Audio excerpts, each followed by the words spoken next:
Advisors Deputy CIO. Dan, let's start right here. It feels like it's consensus just to say we're going to have a rip-roaring year ahead in the United States of America. How well priced is that view now? Well, it's certainly partially priced in, Jonathan, and thanks for having me on the show. But I think that the bigger story here is that the magnitude is probably going to be bigger than people expect. I mean, that always happens when you see this type of acceleration and growth. It always surprises to the upside. You can look at the history of earnings surprises, estimate revisions. So we think that there's plenty of room for those to continue to go higher here. I looked in, and of course, this is after taking the required indoctrination course at Bernstein Advisors. It's about style investing. What is the Suzuki Bernstein style right now off of Bernstein's classic style investing? Well, style investing, thanks, Tom, as you point out, is all about investing based on the profit cycle. So with profit cycles accelerating to this magnitude, even though there's a lot of visibility into that profit cycle, it still tells you that you want to own lower quality, riskier, and specifically more cyclical investments right now. So you're saying the get out of tech call is wrong. You're saying the abandoned tech call is wrong. Well, actually, Tom, you make a great point, because usually tech is very cyclical, but this time around what we saw is that tech wasn't cyclical. In a pandemic recession, tech wasn't cyclical. So, the issue with tech is, to their credit, they don't have any crisis from which to recover because they did so well last year. So rather than own tech, which would normally benefit from this big acceleration in profits growth, we actually think you should move away from tech and own some of the more typical deep cyclical sectors that still actually trade cheap at this point. All right, so how do you hedge in this environment? Lisa, yeah, it's getting harder and harder to hedge. I mean, pretty much everything is correlated today. But I think there's still stuff you can own, right? I mean, if it depends on what you're trying to hedge as well. If you're worried about inflation coming in higher than expected, you can own, inflation cyclicals in the book. We own a little bit of gold in the book, which provides you a little bit of diversification, a little bit of hedge. But if you're worried about a big slowdown in growth, then, even with yields where they are, you probably are going to get some hedging effects from long-term treasuries and things like that. So it really depends on what you're trying to hedge here. Well, and actually that goes to the heart of a question I've been thinking a lot about. Which is worse, inflation that overshoots significantly or that undershoots significantly? The idea of perhaps faster growth, as you were saying, is likely, or some sort of more stagflationary environment? Well, I think it's pretty clear, based on history, that a stagflationary environment is worse for people invested in the markets. But I think that, you have to think about, are we really worried about this period where inflation is going to be rip-roaring, but at the same time, that's going to benefit a lot of these, areas of the economy that are cyclical, that have room to grow and that will benefit from that. I think that I'd rather take that environment than an environment where you're talking about inflationary pressures despite the fact that growth is rolling over. I mean, I think that's the worst case scenario. Dan, let's wrap things up by trying to keep you out of trouble. I'll say up front, you used to work at Bank of America. This is your old shop. When you got the fund manager survey, I just wondered the best way of processing this, because the criticism I always hear is that this is what people say. It's not necessarily what they do. And what they're saying right now is the biggest overweight in banks, the largest since March 2018. For energy, the largest since November 2018. And a question we keep going back to, huge performance in those two sectors. Financials, the banks. I think energy's up by 40-odd percentage points this year so far. Dan, just how well allocated is the buy side to this story? Institutional investors, hedge funds, just how well allocated are they to this massive move we've had in the last 4 months? John, I think you said it all right there. There's very little for me to add there, because that's the point that we always make to investors. There's a big difference between what they say and what they do, and you can see it. First of all, you have to understand sort of the survey universe that they're looking at tends to be, much more global universe. It's a smaller percentage of that survey universe, that's U.S. investors. And also, if you think about, there's a lot of fast money investors in there. If you think about just the bulk of invested assets, particularly when you're talking about U.S. invested assets, they're really not in these areas of the market. You've seen a big rotation over a couple months. into these areas of the market. And I think that's what that captures survey is that change. But if you take a long-term picture of flows, of positioning, and valuations, they'll all tell you the same thing, is that people still don't want to own these sectors in a big way. Dan, always good to see you, sir. Great to catch up. Thanks, Come back everybody. soon. Stay close. Dan Suzuki there, Richard Bernstein Advisors, Deputy CIO. And that's always the problem, Tom, trying to understand who's actually allocated to these stories that are talked about so much. It feels consensus. Is it actually well priced? I strongly take your point, John. I really have trouble with surveys. This is an authoritative survey. You and I love to look at it staggered out every 30 days, even every quarter, to see the shifts there. But I really agree, John, with the idea, watch what they do, not what they say. And Lisa, I think it's always important to use these to get an idea of how the investment community, market participants, will respond to a certain situation. That's why it is helpful to see little things like what 10-year Treasury yield caused a 10% correction. People would get nervous at 2%, 2.5%. That's when you start to get that competition for capital away from the equity market into the bond market. I do think that is somewhat useful. Yeah, although if you look at actual market action, you've seen that the NASDAQ has been pretty tightly correlated to 10-year Treasury yields, even only at 1.6%. So you do wonder how that plays into what could potentially happen in addition to the actual speed that yields do rise, John. That's the market. We've got to talk about vaccinations as well, Tom. Some headlines just crossing from Dr. Fauci.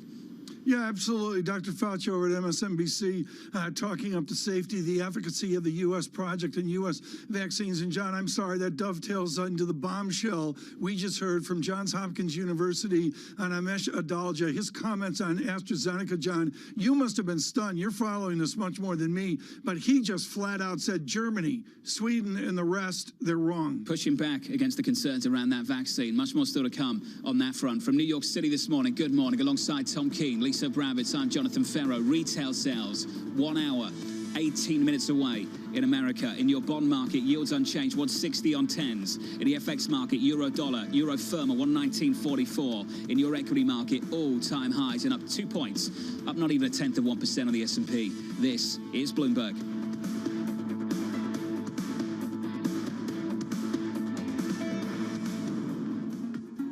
With the First Word News, I'm Ritika Gupta. President Biden pushed his coronavirus relief bill through Congress without a single Republican vote. Now he's hoping to get Republicans on board for a huge infrastructure spending bill. GOP lawmakers will have to decide whether to take part in the return of so-called earmarks, which are dedicated spending projects.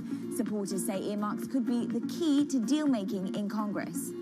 In China, a sign the government's crackdown on the internet sector is just beginning. President Xi Jinping warned Beijing will go after so-called platform companies that have amassed data and market power. Regulators are now said to have set their sights on Tencent Holdings. That's after ordering an overhaul of Jack Ma's Ant Group.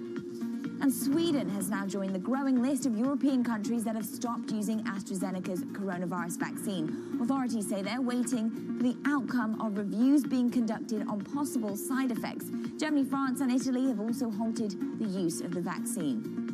U.S. job listings using working from home as a selling point have more than doubled in the last year. It's a sign that top companies will keep using the benefit to woo employees, even as the pandemic winds down. According to the job search site Indeed, almost 7% of job positions cited remote work as an option. Global News, 24 hours a day on air and on Bloomberg Quick Take, powered by more than 2,700 journalists and analysts in more than 120 countries. I'm Ritika Gupta. This is Bloomberg.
expect that face-to-face learning is the ideal, but I don't think that we are ever going quite back to that. What we're seeing is more of this integration of the technology into the day-to-day. We have seen that schools have had this kind of trial by fire in terms of trying to reopen successfully, and that many schools have had to use a system of using different ideas around what it would take to reopen and then pivoting when those ideas did not work well, meaning that some have had to go back and had to close. And that's been a global challenge. 90% of the world's trade travels by sea. At any given time, around 5,000 ships are on the ocean carrying containers. Without them, the global economy would collapse. Many of those containers pass through here, Singapore, the world's second largest port. The industry accounts for 7% of the country's GDP. But the industry is under pressure. The uneven recovery from the pandemic is creating a shortage of containers where they're needed most and driving bottlenecks at major ports. It sent freight prices soaring. Since the beginning of COVID-19, these are levels of shipments that we've never seen before. Chinese New Year marks a seasonal turn for freighters when rates are renegotiated for the next year. Companies must choose whether to swallow the financial hit or pass on the cost. It's a decision that could bring new headwinds for the global economic recovery. Access the financial world on demand.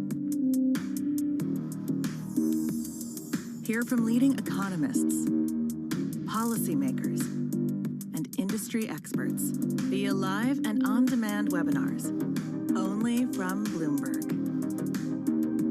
Start exploring to see what's moving the markets. Visit Bloomberg.com/webinars. Start your mornings with Bloomberg Surveillance. Tom Keene, Jonathan Ferro, and Lisa Abramowitz. Extraordinary market day. This rally just keeps on going. But there is a tipping point. The business team you love to watch. Weekday mornings on Bloomberg Television. We can get our economy back on track by helping hundreds of thousands of small businesses open and stay open. And that we can give people of this nation a fighting chance again with relief checks, lower child care costs, lower health care costs, and so much more. That's our job. That's our responsibility. And in the process, we'll be growing the economy as well. We're going to have to stay on top of every dollar spent through the American Rescue Plan. And that's what we're going to do.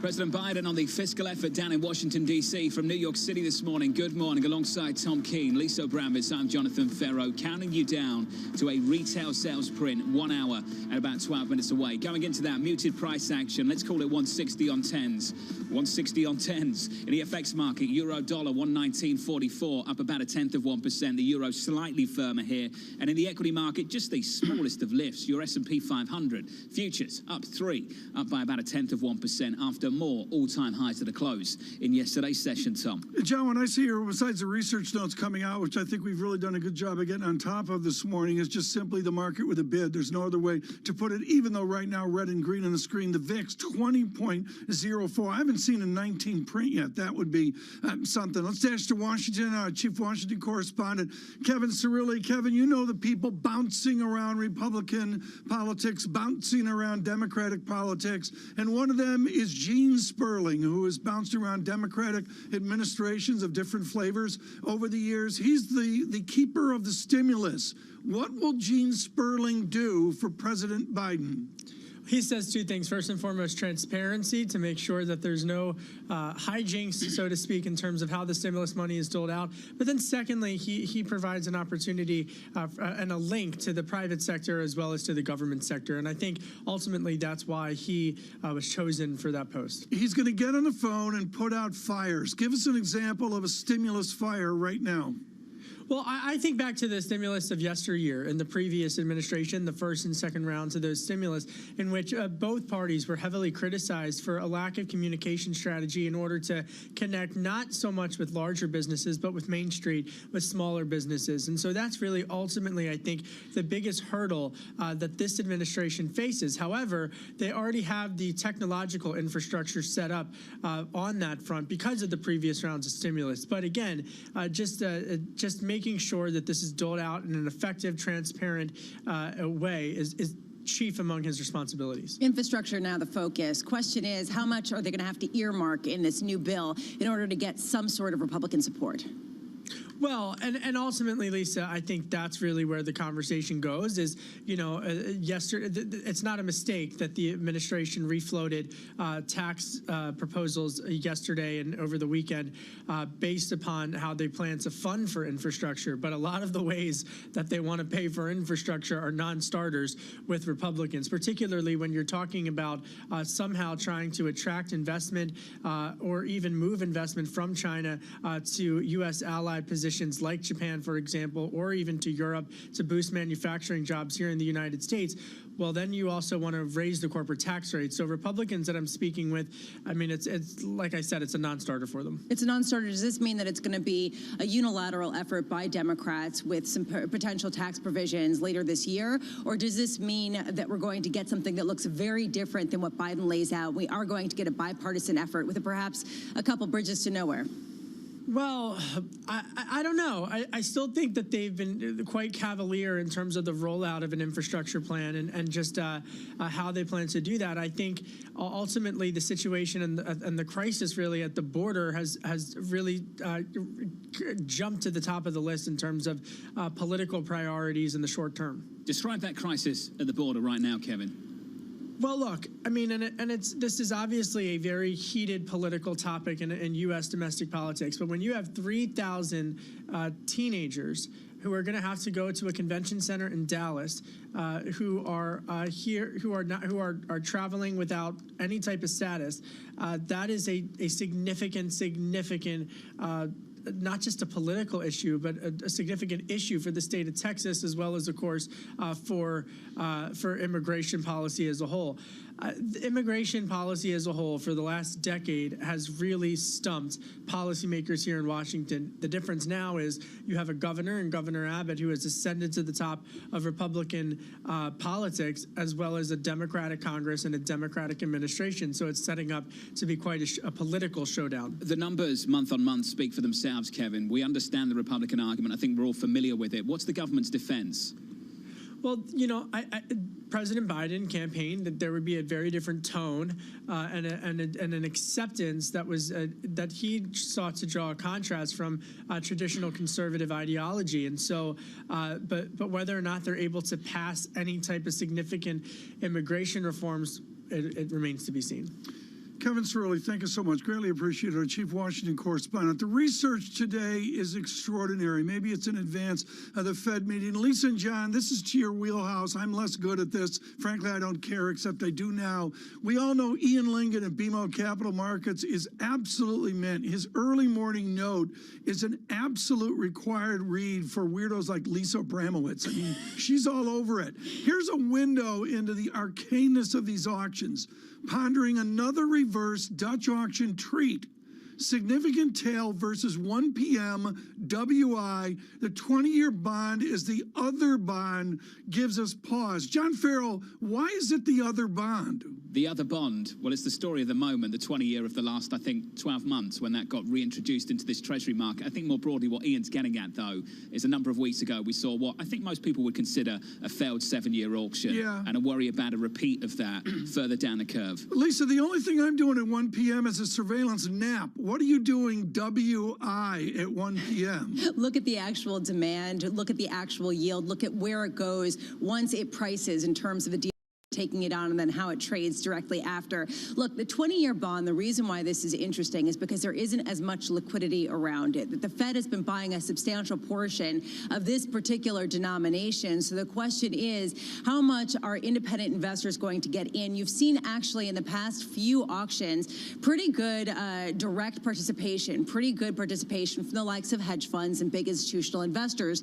The question is, how do investors price out this inflationary expectation, this Bank of America fund manager survey, Tom, where people are saying that they expect Treasury yields to go up to 2.25% in the near term? John, what are we going to learn from the auctions? Help me here. Got to look at demand.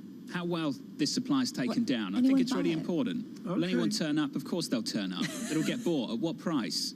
I'll read Ian And Lincoln. at what price I'll read relative every to word whatever's of it issued, I think it's really, tomorrow. really important, Tom, and that's why we talk about this tail. But away from the technicalities around all of this, I think more information is going to be in the short end of the curve in the next few months. And the reason I say that, and I'll talk about it in the next 5 minutes on this program, is that the real test for the Fed, if they say we're not going to hike over the next several years, and you start to get a 2-year yield that responds with yield higher to much more positive data in the coming months, that's the real test, I think, Tom. What's your number there? We talked 0.20 yesterday. Right now, 0.1550. Well, I think directionally, Tom. I think just directionally that's going to be the story. I haven't really got a number, but if you start to see 3, 4, 5 basis point moves off the back of blowout data, I think the Fed's got a problem. From New York City this morning, good morning. Equity futures up by 5 points on the S&P 500. We advance from New York. The 10s, 20s, 30s cash butterfly. It's like Lincoln's writing in Greek.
women leaders were actually better at controlling the deaths from COVID-19.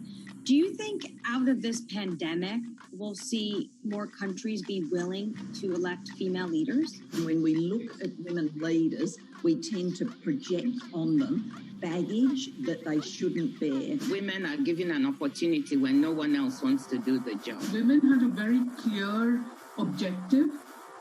They wanted to save lives. The women leaders, if you look at their careers, have also built up a level of trust. In fact, women have to be better at communication in order to be elected as leaders, whereas this doesn't hold true for men. We need to get those sexist stereotypes out of our head and give women a fair run for leadership. Trying to change the stereotypes about women is not only the business of women, but men have to be part of it. Our generation's biggest problem. Climate change is happening. And the world's most innovative solutions. Transport, industry, buildings, electricity, all of those things. Everything you need to know about our changing environment, the politics of global warming. We can and we will deal with climate change. In the fight against climate change, Bloomberg Green has you covered.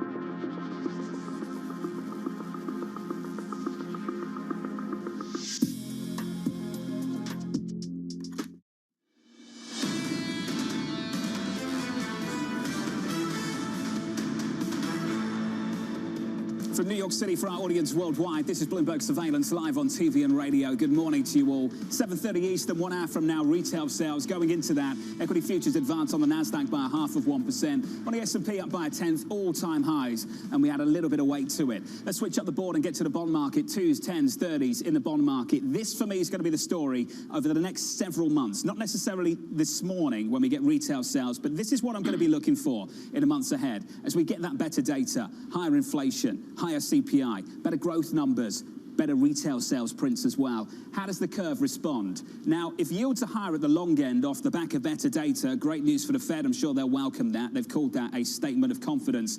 The towel is going to be in the front end of the curve. Your 2-year yield right now, 15 basis points. And Tom, the reason I raised this, and we talked about it briefly, but I think it's worth repeating, this is where the credibility for the Fed comes into play. This is where the real test of credibility will be for the Federal Reserve. If they tell you that they're not going to hike for the next 2-3 years, let's call it 3 years for the sake of argument, and you start to get, wait, Tom, and you start to get a move at the front end of the curve, yields pushing higher off the back of better data, even though the Fed is trying to push them back down, that's where the credibility test will be. It will be at the front end of the curve, not the long end.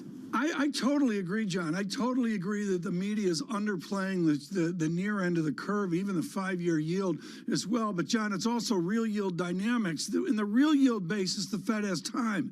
I'm not sure they have time on the actual nominal 2-year yield. Well, on the front end, I think there's some technical issues as well that we can dive deeper into in just a moment. But at 15 basis points, I would push back against the idea that there has been a credibility test yet over at the Fed.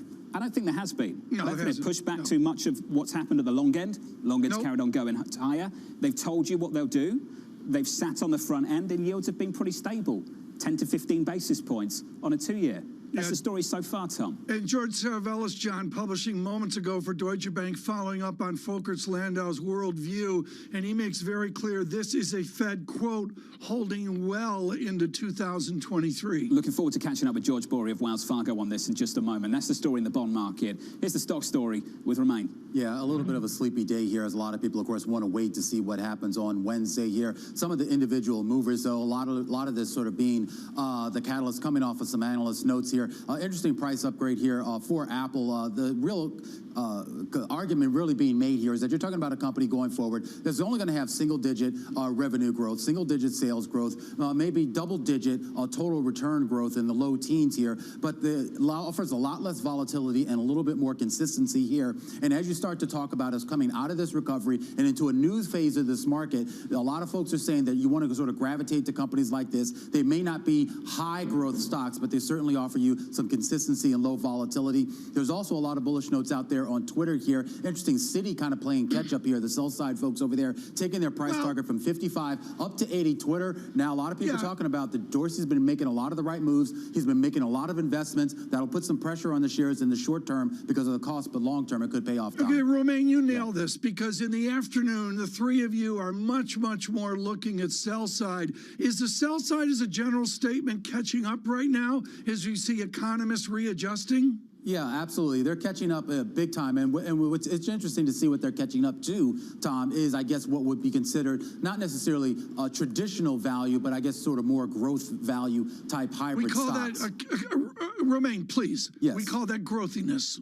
Okay. All right. I don't know all the terminology here on there, but look, I mean, another company, just to point out here, Starbucks, this is another one that's been in the sights of a lot of folks here, because they're not only talking about the reopening trade here and obviously us going back and getting our coffee, but again, you talk about sort of the sort of smoothness and more predictability of revenue growth, of comp sales growth, and of course of profitability, and that's what they're pointing a lot of investors to.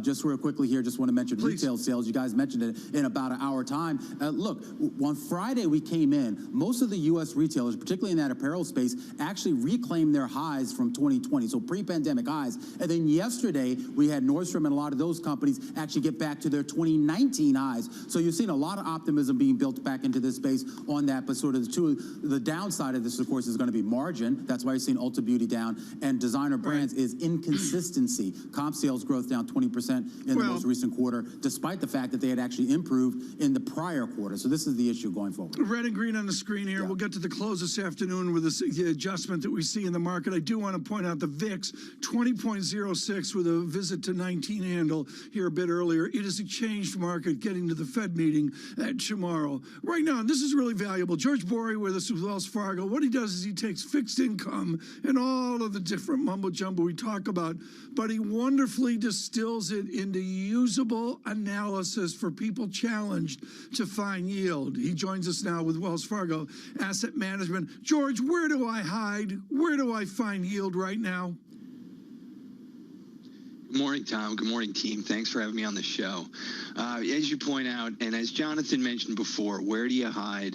Where do you look for yield? How do you protect your capital? The bottom line is we're in a bear market for bonds right now. Bond yields are moving higher. You guys have been talking about it all morning, and it's a trend that's likely to continue, we think, throughout most of this year. Then what do you do? I mean, this now, is so, Jonathan, George, this is so important. All of the strategists come in and they rationalize lower price, higher yield. You have the courage to say we're in a bear market. What does a yield investor do? Do they only buy 2 years?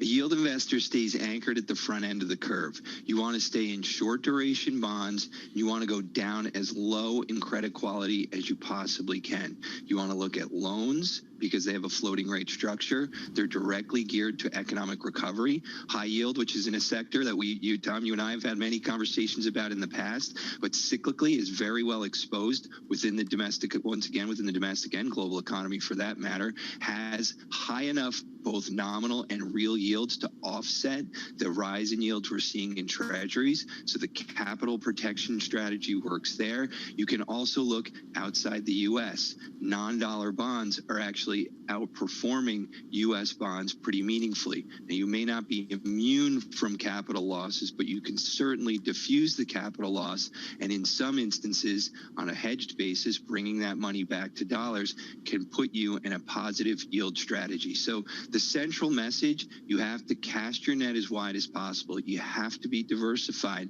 and you really have to focus and anchor your position in relatively short portions of the curve. Jonathan mentioned the 2 year. We would say you want to be kind of 2 years in.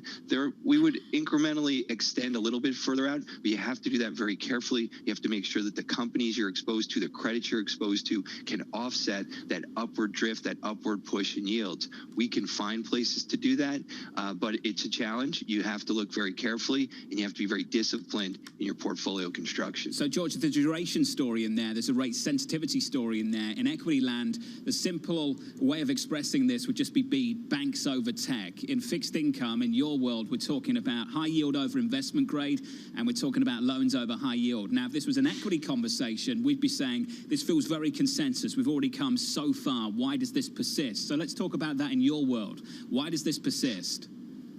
Well, it persists because the cycle's not over. Now, you can make an argument that a lot of this is priced. Credit spreads are very tight when we look across markets, and there's a considerable amount of money harboring in the front end of the curve. At some point, it will make sense to extend your duration, to be able to move out the curve, to basically say there's enough incremental yield by going from 2s to 5s or 5s to 10s that as I roll back down the curve as we move through time and your bond sort of moves closer to maturity, that the capital appreciation that you achieve just from roll down is enough to offset that.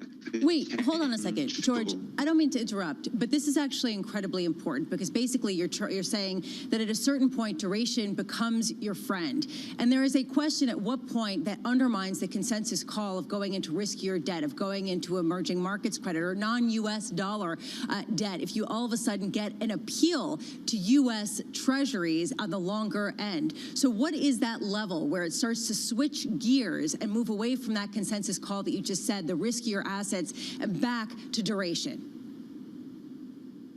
So I think you just look simply at the spread differential, the yield differential between different points along the curve. If you look at 10-year versus 5-year yields right now, there's a spread of about 80 basis points. Historically speaking, that's a pretty steep level. Once that level gets out to 100 basis points or wider, that's very cheap. You are being paid pretty handsomely to take that incremental 5-year additional sort of duration in your portfolio. So we're getting close to those levels. We're not quite there yet. You can say the same for 2s versus 10s. That spread is actually, pretty significant. It's about 150 basis points, a little bit more than that, actually. When you get close to sort of 200 basis points or higher, now your roll down, your break even looks very, very compelling, and you would start to think about duration. In just pure nominal yield terms, and we think that the Fed actually is kind of thinking about this, the 10-year needs to really get up close to about 2%. If we think about what type of both nominal and real growth we're going to see this year with a gradual move up in inflation, yields are still too low. And so the Fed does have some room to work here to allow yields to go up. You guys mentioned it earlier, pace matters. How quickly do we get there? If we move there tomorrow, that's a big problem. We've seen a very steady march up higher in yields, really since the trough back in November.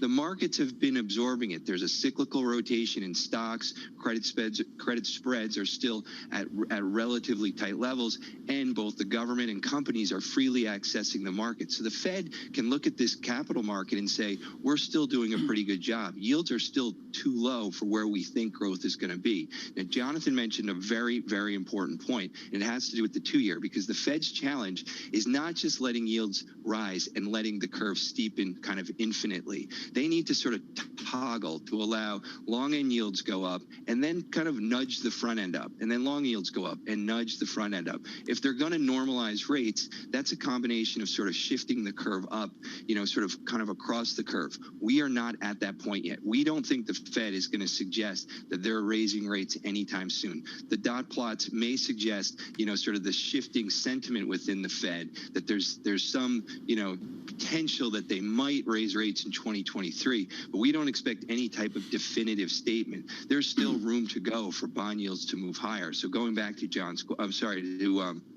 to Tom's question, we want to harbor money in the front end. We want to protect capital. So we can buy relatively low quality debt, which has cyclical exposure. Default rates are coming down, but real yields at, say, 4.5%, a nominal yield of 4.5%, still protects me against higher yields as we move forward. We're at a cyclical sweet spot. The economy is doing well. Default rates go down. Ratings go up. Yep. That all works to your advantage. So we see places to park money in the context of sort of an economy which is improving and a Fed that's trying to kind of help us along. George, always great to catch up, sir. George Bory there of Wells Fargo Asset Management. Have a great day, sir. Everyone. You too, buddy. From New York City this morning. Good morning. This is Bloomberg. With the First Word News, I'm Ritika Gupta. A bipartisan group of senators wants to revamp the law covering tariffs used on national security grounds. Donald Trump used Section 232 of the Trade Expansion Act to impose duties without a vote by Congress. Those tariffs have been challenged both in the U.S. and by the World Trade Organization. The senators' proposal would give Congress more of a role. Top U.S. officials are trying to rally Asian allies around a common approach towards China. Secretary of State Antony Blinken and Defense Secretary Lloyd Austin visited Tokyo in a symbolic first trip to allies that border the Chinese. Blinken accused Beijing of using coercion and aggression in places including Hong Kong and Taiwan. More potential problems for Boeing's 787 Dreamliner. Bloomberg has learned that the company is looking at the flight deck windows of some of its 787s after finding out a supplier modified the production process. Manufacturing flaws have delayed deliveries of Boeing's marquee jetliner. Global news 24 hours a day on air and on Bloomberg Quick Take, powered by more than 2,700 journalists and analysts in more than 120 countries. I'm Ritika Gupta. This is Bloomberg.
BSO Now is your online home for brand new Boston Symphony Orchestra and Boston Pops performances.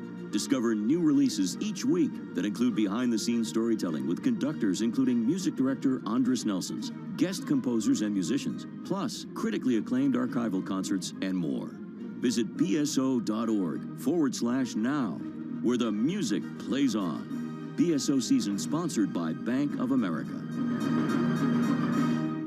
I have asked the Securities and Futures Commission and the Hong Kong EX to work together to explore the viability of our own Hong Kong version of SPACs. We remain very confident on the competitiveness of the Hong Kong stock market. Every Friday with 30 minutes dedicated to fixed income, I'm Jonathan Ferro. This is Bloomberg Real Yield. I think what we've seen during this period of time is that communicating via video is not a fad, that we are using it in all aspects of our lives, for work, for learning, for communicating, for staying in touch.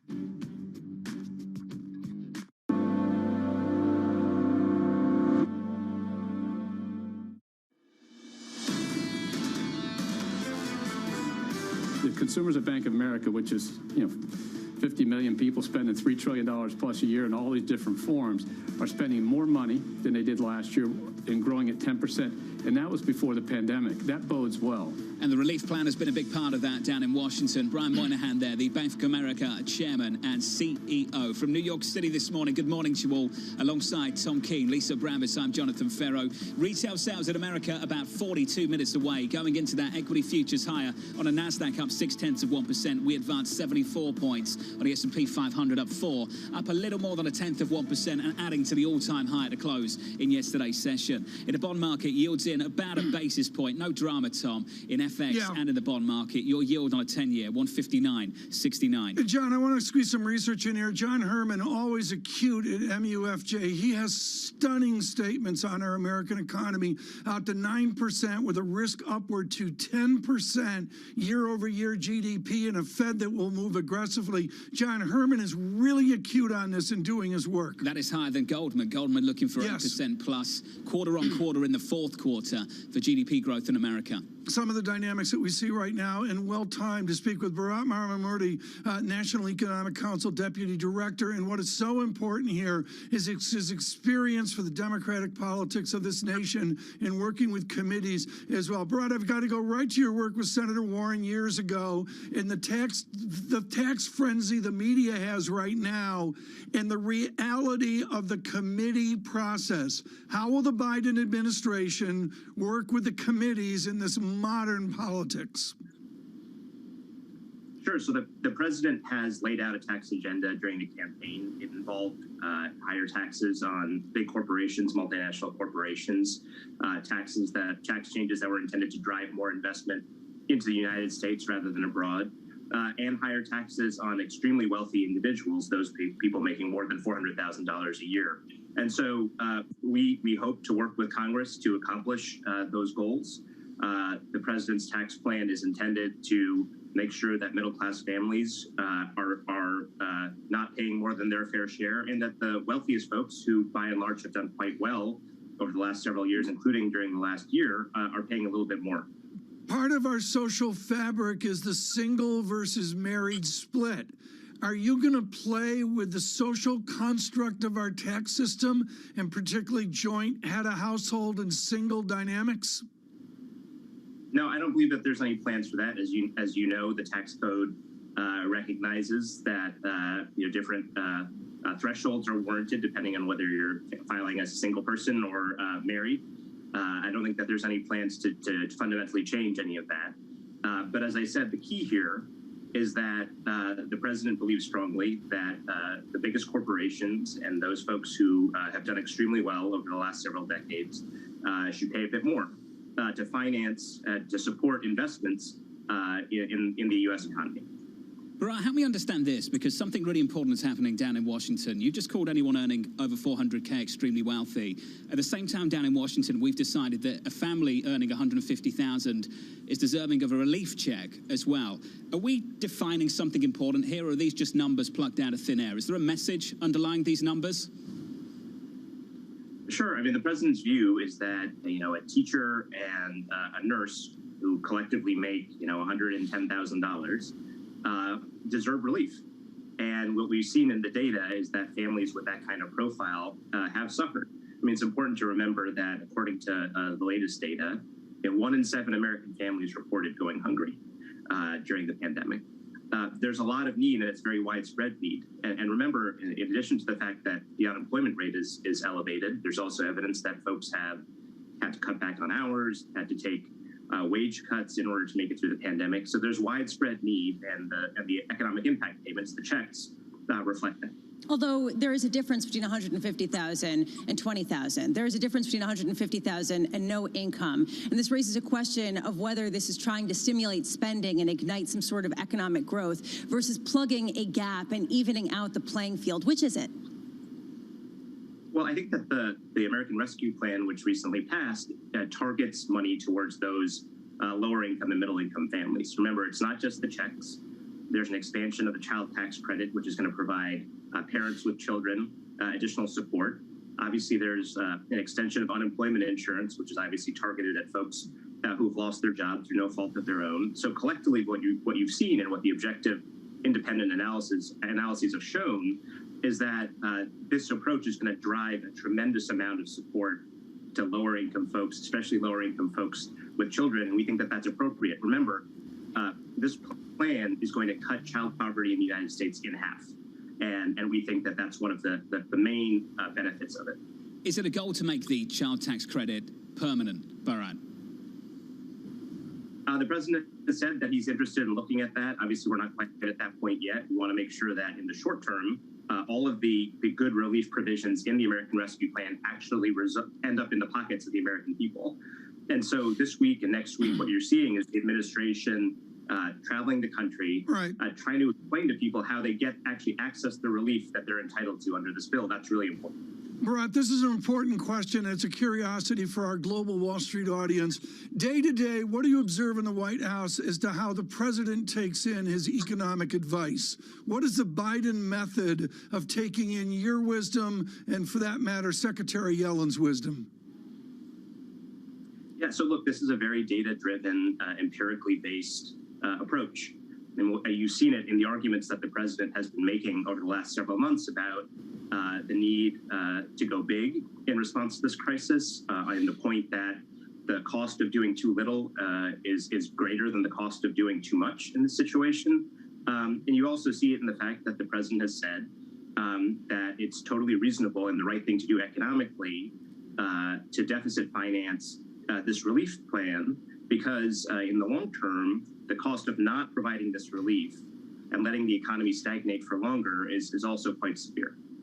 Bharat, it's great to catch up. We appreciate your time, sir. Come back soon, won't you? Bharat Ramarutri there, the National Economic Council Deputy Director. Tom, it is very, very difficult to start doing these kind of things and then unwind them further down the road. Well, down the road, there's a process to it. I think it's been well covered this morning by Bloomberg in print, on TV and radio as well. Well, I go back years and years to the power of the committees, and the tone I'm hearing is the committees have less of a voice, John, than in yesteryear. The issue that I think many other people have as well, Tom, we're making some important declarations down in Washington in this government that 150,000 for a family is not enough to get by on. I can tell you from personal experience as a family, we took in a fraction of that and there was food on the table. Well, this idea you go hungry on 150,000, let me finish. I think that there are families, of course, across this country that need relief. The lines around the corner of the food banks are very, very clear. But I think once you start telling people that you're deserving of a check from the government if you have a family income of 150,000, I think it's inevitable that we will have problems down the road. There is a difference, though, between stemming the economic decline during a pandemic versus going forward. And I think that there will be more acceptance in the lower end to continue some sort of supplementing than perhaps for 150,000. That I totally agree with. I totally agree with. But when did it become the idea that 150,000 wasn't enough for a family to get by on in America? That's new. That's new under this government. From New York, this is Bloomberg.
We will start soon delivering also COVID-19 vaccines once all permissions have been granted. We are in discussion with Ministry of Health, with current logistic partners in different countries. So we're looking at Southeast Asia right now on delivering COVID-19 vaccines. We are also setting up already on the African continent in already one country and looking at the second country to expand.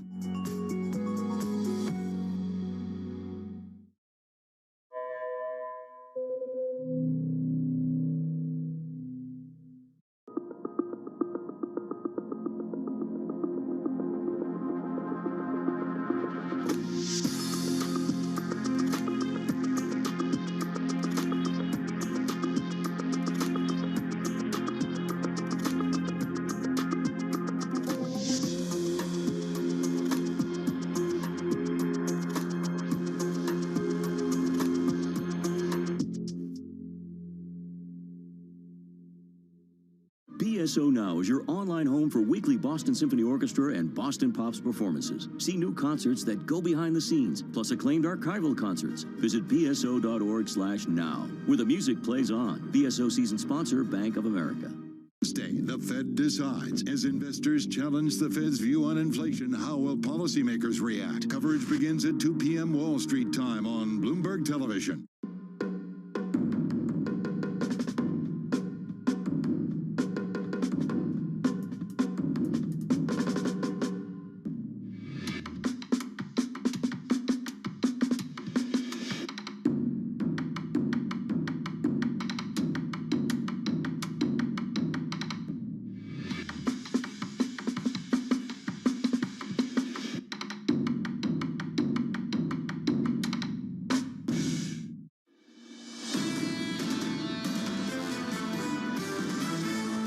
Right now is this unfolding growth surprise, which I don't think we have sort of fully baked into numbers. I would emphasize a lot of that as a burst of growth. So we're going to transition from fiscal support to fiscal drag very quickly. This whole point is to get the economy growing faster. Inflation we expect to be messy, and that's ultimately going to keep the Fed on the sidelines. We have to figure out, okay, how much overshooting is the Fed actually comfortable with? This is Bloomberg Surveillance with Tom Keene, Jonathan Farrow, and Lisa Abramowitz. Good morning, everyone. Jonathan Farrow, Lisa Abramowitz, and Tom Keene, a simulcast radio and television, and it is a simulcast of economic boom. We get green on the screen, red and green before, the VIX heading below 19. And, John, I've got to sum all of the research notes that we have seen this morning. Fabulous research morning. It is in America, you count it, 7, 8, 9%. Economic growth. Stock market's record highs and the outlook gets brighter, Tom. And pick your forecast, any forecast right now. 195 on 10s from JP Morgan, 225 on 10s from the likes of Deutsche Bank. I'd say look out Morgan Stanley. Early to say go long small caps in April of last year. Now talking about selling small caps, paring back amidst this rally. And I think this is really important. At what point do you start to pivot the other way as we sense more and more capitulation morning after morning on this show? Well, the capitulation's there, and we'll follow the data here closely across the next hour and, of course, into John's and my hours of 9 a.m. as well. John, what I would notice here more than anything is it's a stock market. It just can't find an ask. The bid comes in, comes in, comes in. On the NASDAQ, too, up 73. We're up by 5/6 of 1%. A bit of participation there as we stabilize around 10-year Treasury yields. Your next stop is in about 29 minutes. Call it 28 when we get retail sales in America. Away from this, Lisa Abramowitz, I'm sorry, Amesh Adalja with what I thought was a global observation there on AstraZeneca. He was heated. Get over the gloom on AstraZeneca. These vaccines are working globally. Yeah, well, Germany, Sweden, they're not listening, and they're basically halting the distribution of these vaccines, which slows the global recovery. But everyone is talking about this global reflation story. It's not a matter of if, but rather when. And the question is, to me, the degree of policy uncertainty as we head into a Fed meeting that begins today, ends tomorrow, and with a potential infrastructure spending plan. Tom, how much does that change the backdrop for growth? Before Dan Morris, I want to go to both of you. This is so important. John Farrow, retail sales, what will you look for? How this market responds to them, Tom. I think that's what's what's going to be interesting. If we get a blowout report again, this time for retail sales, do you get that shift higher in the long end? Does the front end participate? I think it's not just the data, it's how this market responds to the data that will be important for the months to come. Lisa, my high point yesterday, I was talking to the great restaurateur, Tom Colicchio, about Cornish hen with Martha Stewart and the proper way to cook a Cornish hen. He was positively effervescent about the buzz in his restaurants. Everyone wants to get out. The question is whether people are starting to get out, despite the fact that even though investors seem to think it's over, it's not really over yet, Tom. And we still do have some restrictions out there. Here's all you need to know on the data, folks, on radio and TV. John, the VIX, 19.84. Does anything else matter? Right now, all-time highs in the equity market off the back of that, Tom, up 73 on the NASDAQ, up by about 5-6 points on the S&P 500. And to the bond market, Tom, that might be the main ingredient at the moment, stability. Yields in a basis point, stability at 160, 159.51. Instability in foreign exchange as well. To review, if you're just joining us on radio and TV, this is real simple. The research reports today were absolutely stunning. John, I just got to go into one of them, the Bank of America survey, and it was stunning, their contrarian courage. It's over. It's over. That's the story in the fund manager survey. The contrarian view just to lean the other way. Lean the other way. Small caps over large caps, maybe go the other way. Value over growth, maybe go the other way. Is it too early to do that, Tom? Let's talk to Dan Morris of BNP Paribas Asset Management, the Chief Market Strategist. Dan, let's start there. It's in the forecast. Is it in the price? We're not there quite yet. I think a couple of things, though, that we're looking at. So number one, if we particularly think about the performance of value over growth, clearly we've seen the relationship with rising rates. If you look at futures for 10-year treasuries, they've got us at 220 in 2 years. Now, you just mentioned some forecasts that are even more bullish than that. But it does tell us that the expectation is that rates are going to continue to rise. That correlation has been with outperformance of value versus growth. So we think as long as that forecast bears itself out, we think value's still got some room to run. What's the difference between value and cyclicals, Dan? Well, I think that's what's been quite interesting about what's happened over the last several months. I mean, it really has been a pure value versus growth story, whereas if you look at the relative performance of defenses versus cyclicals, depending how you define it, at least since this really all started in terms of the sell-off in real rates last February, there's been almost no differentiation between the performance of defenses versus cyclical. So that's meaningful in certain environments, but what's really going on right now, it is interest rates. It's that chronic underperformance of value that we've had for years and years that's starting to unwind. Dan, how do you gauge when that trade is over, when it's time to start getting out of cyclicals?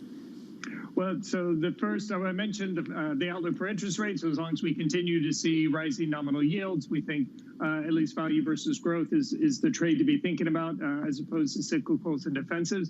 But the other key thing we need to have in the back of our minds now, and maybe slowly kind of moving towards the front of our minds, is what happens with taxation. If you look at relative valuations of growth versus value, the premium that growth had to value went from 20% when Trump was elected to 60% just before the pandemic. And a lot of that was driven by the tax cuts. So to the degree that that's reversed, that premium could go back to where it had been for about a decade before. So I think that's going to be one of the key things, not only what happens within interest rates, but how is this stimulus, how is the next stimulus going to be paid for? Wait, let's sit on that for a second, Dan. In other words, that the tax breaks gave a boost to the growth stocks disproportionately, the big tech giants that have those cash piles. So if that gets reversed, what should that premium be, and what does that mean in terms of how to position your portfolio? Yeah, well, that's our $64,000 question. It depends how much of that comes back. Again, we went from a 20% premium to a 60% premium. Now, during the pandemic, that premium went to 80%. And what we've seen over the last couple of weeks is just an unwinding, if you will, of the pandemic premium. But we're still there with the tax cut premium. And it's all going to come down to, again, how much do taxes go up? Where do they go up? How much does it affect growth in tech in general? And it's the answer to those questions that I think are going to determine where that premium normalizes at. But I'm a bit skeptical that it's going to stay at 60%. Are you skeptical about the linkage between nominal GDP and revenue growth across the developed world? Isn't the 4% or 6% revenue growth a new model of 8% or dare I say 10% revenue growth? Well, I think what we need to be thinking about, and really this comes back to what's going on with inflation, what do we mean about when we talk about inflation, which prices exactly are going up? And if a company is seeing increasing input costs and isn't able to pass those costs on to its own customers, then of course we're going to just get squeezed margins, and the revenue growth is not going to keep up with that inflation. What we're hoping, and the market certainly seems to be counting on this time, is that going into this period where we're going to have a big surge in demand with constrained supply, that companies will be able to pass along at least some of those cost increases. So that really should translate into the revenue growth that we're going to need to see for the market to continue to rise. What is your call on the markets? What is like a year-over-year SPX call? We don't have a target price. I would just say that we are overweight risk. We are overweight equities in general. We're overweight the U.S. So we think at least it's kind of being on the right train, going in the right direction, as opposed to necessarily giving you the exact time it's going to arrive. Are you noticing any reluctance to get on board that train right now, Dan? Or is everyone pretty on board with that message at the moment?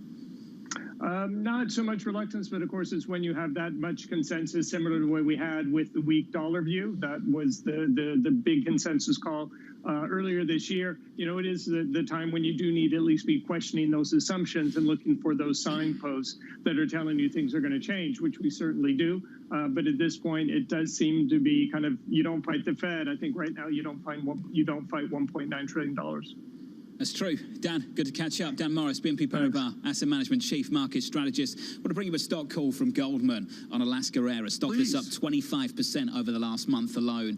And they say it's the best way, along with United Airlines, to play the airline recovery because of this exposure to domestic and leisure demand. The price target 90, we trade at 72 right now. So that just implies even more upside for some of these airline stocks after a massive run more recently. John, to me, it's all the tea leaves as well. Jemima Benstead and the team over at Citigroup, they just recalibrate Fever Tree tonic water. John, I know you've got a nodding acquaintance with this. They walk through it. They've got a neutral rating, but the bottom line is it's truly double-digit consumption up across all regions. John, I thought I'd bring that to you as a micro note of importance. Thank you, Tom. And seemingly across sectors, within sectors, Lisa, we're seeing this story again and again and again when it comes to the outlook for the cyclical story. Yeah, although I keep thinking about this mid-cycle move, this idea of if we're moving away from the recovery, what happens if Treasury yields go to 2%? Let's say they go to 2.25%. Are we actually going to get a new cycle of inflation and growth, the likes of which we haven't seen in 20, 30 years? I don't see it with an aging population and with all of the debt being piled on. So all of a sudden, people start going back into Treasuries at the expense of these consensus trades, emerging markets, riskier debt.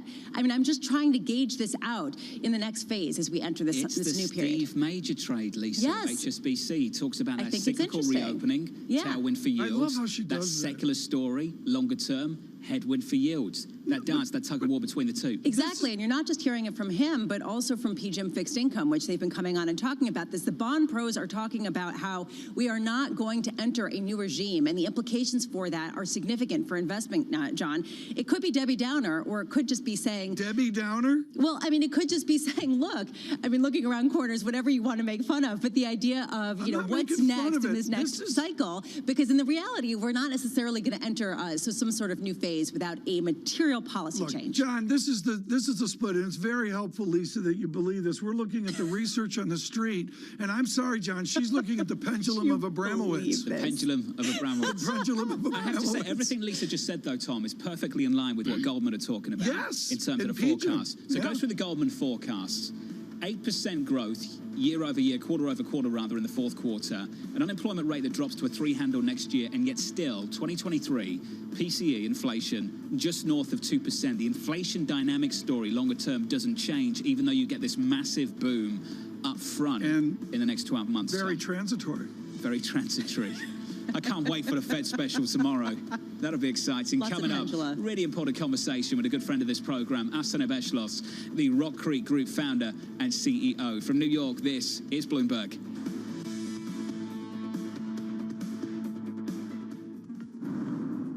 With the First Word News, I'm Rishika Gupta. President Biden pushed his coronavirus relief bill through Congress without a single Republican vote. Now he's hoping to get Republicans on board for a huge infrastructure spending bill. GOP lawmakers will have to decide whether to take part in the return of so-called earmarks, which are dedicated spending projects. Supporters say earmarks could be the key to deal-making in Congress. In China, a sign the government's crackdown on the internet sector is just beginning. President Xi Jinping warned Beijing will go after so-called platform companies that have amassed data and market power. Regulators are now said to have set their sights on Tencent Holdings after ordering an overhaul of Jack Ma's Ant Group. Sweden has now joined the growing list of European countries that have stopped using AstraZeneca's coronavirus vaccine. Authorities say they're waiting the outcome of reviews being conducted on possible side effects. Germany, France, and Italy have already halted the use of the vaccine. T-Mobile is kicking off a bond sale to help buy new high-speed spectrum licenses. The mobile carrier is selling up to $3 billion of bonds. It will use $2 billion to buy the licenses and the rest to refinance debt. Last week, Verizon sold $25 billion of bonds to finance 5G airwave purchases. And U.S. job listings using working from home as a selling point have more than doubled in the last year. It's a sign that top companies will keep using the benefit to woo employees even as the pandemic winds down. According to the job search site Indeed, almost 7% of job positions cited remote work as an option. Global news 24 hours a day on air and on Bloomberg Quick Take, powered by more than 2,700 journalists and analysts in more than 120 countries. I'm Ritika Gupta. This is Bloomberg.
90% of the world's trade travels by sea.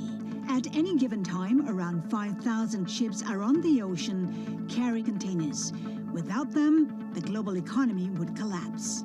Many of those containers pass through here, Singapore, the world's second largest port. The industry accounts for 7% of the country's GDP. But the industry is under pressure. The uneven recovery from the pandemic is creating a shortage of containers where they're needed most and driving bottlenecks at major ports.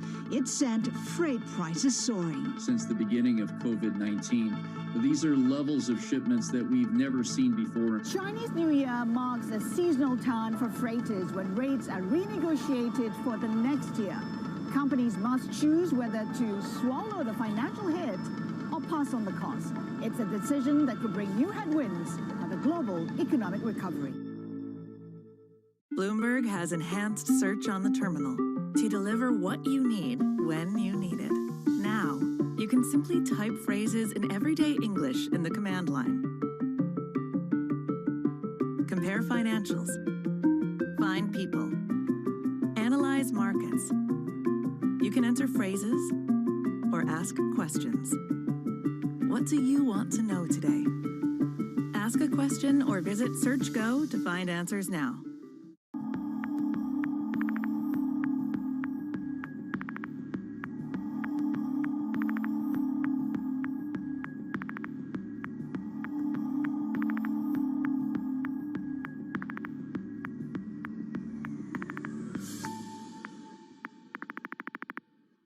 Valuations, particularly, sort of the technology landscape, have gotten to some pretty extraordinary levels. So I think it's not a surprise. I don't think it's any indication of the beginning of the end, but I do think markets don't like uncertainty. Trading revenues coming in better than expected. Everything cash, $1.4 trillion of cash. One of the most notable aspects of this report that was stellar.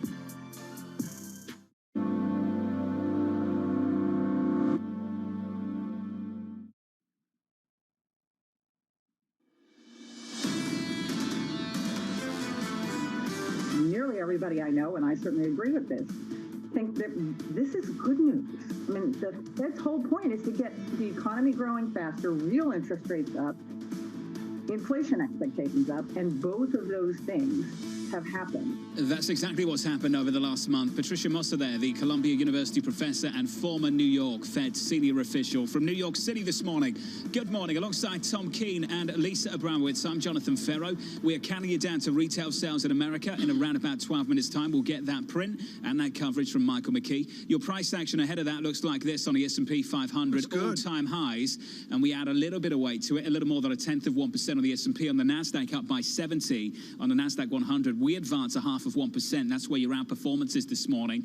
And yields come in a basis point or two. Tom, on 10s, 158.99. One of the great resets and research this morning. Huge research morning. John, let's revisit Stephen Englander at Standard Charter, where he says the dots are going to move and the Fed's going to have to jawbone that move to the dots of 2 hikes. That news conference, Tom, I think is going to be fascinating. We get what's called the summary of economic projections. We'll see the forecast, we'll see the dot plot, and then the delicate dance comes from the chairman himself and the Q&A session. And Lisa, who was it that said earlier this week, this is a news conference that Chairman Powell probably wouldn't rather have? Oh, yeah, I remember that. Yeah, basically, I forgot exactly which income manager this is, but it isn't something they really want to do. How do you message faster growth while saying easy? Ethan Harris. Ethan Harris of Bank of America, that's right. Nice. There we go. You guys are on top Just a of your private game. conversation I over was here, probably Tom, off that day. in the other room. No one else can hear us. Go on, Tom. Very good. Let us save the show right now. We can do that with Afsane genuinely Beshelas. forgot. This is a high point always for John and myself at Davos. There was no Davos this year, so we talked to her with her acute knowledge of the hydrocarbon business, her Iran, and also the times that we live in. Afsane, what I see in the research is a split between a Western developed world in recovery and everybody else not. Synthesize that for Rock Creek. Are we really detached, developed world and everybody else, or are we all in this economic growth together? Great to be with you this morning. And I think that this time round depends entirely on whether we move out of this inequality that you were just talking about, and which Jerome Powell and the rest of the Fed is for the first time in, I should say, in a long time, facing down. The Fed's job has always been to deal with monetary policy, but we're hearing more and more dealing with income inequality. And that takes me to your question, which is US, Europe versus emerging markets. And I think the tale of two cities has become much more complicated.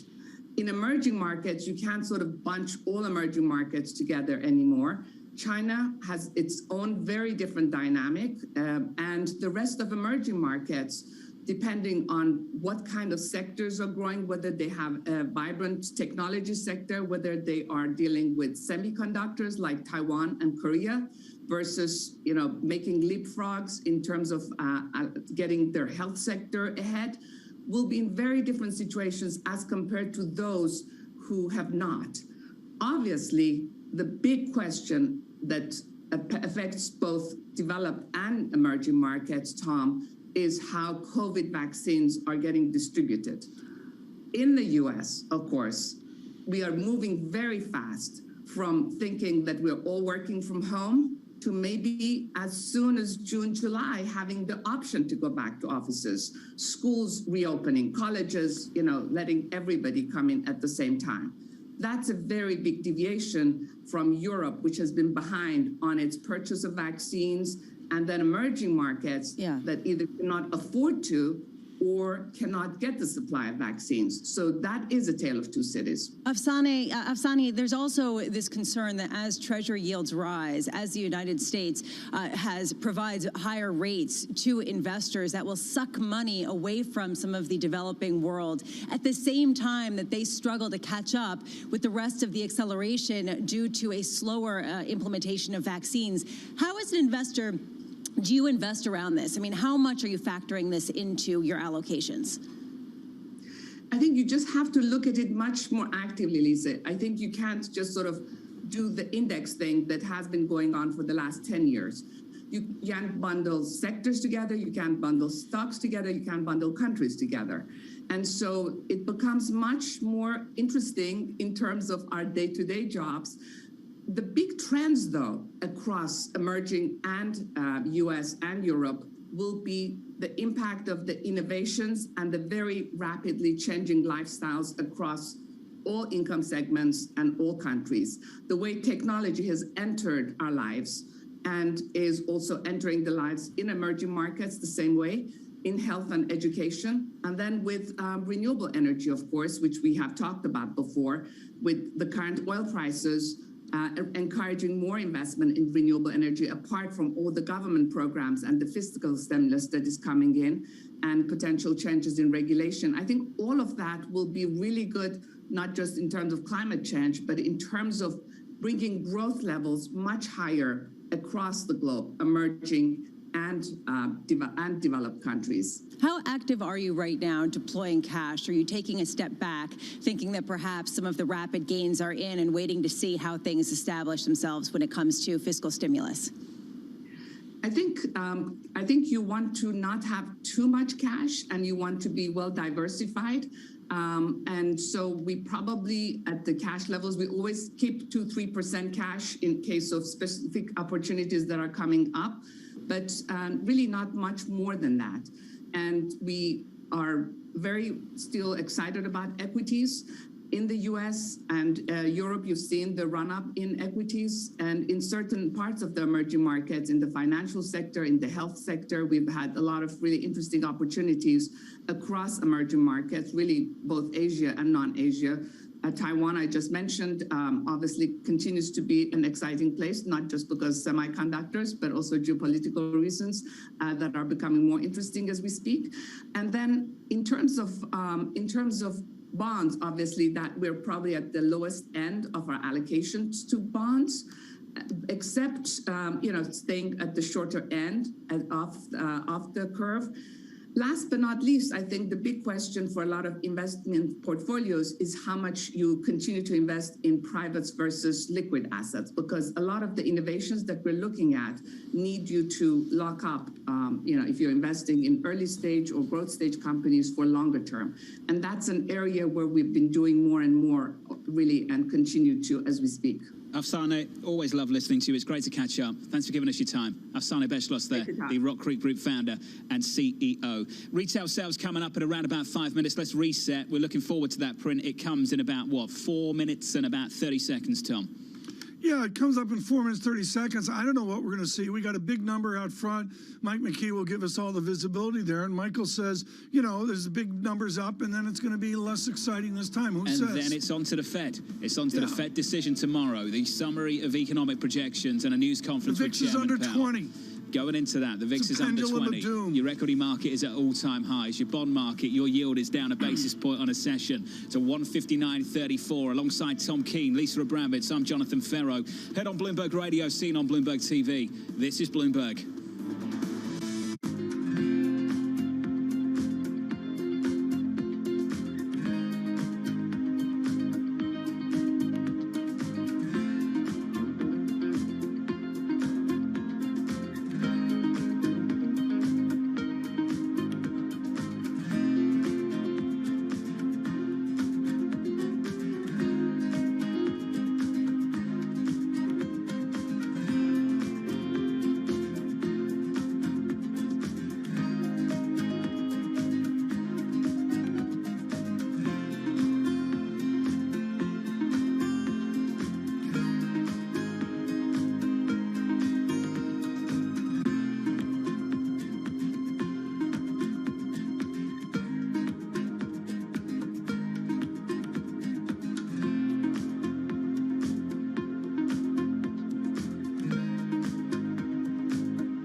Just COVID, but it's COVID related, but it's also stress related to job. I think COVID probably just sort of was the nail in the coffin for a lot of us.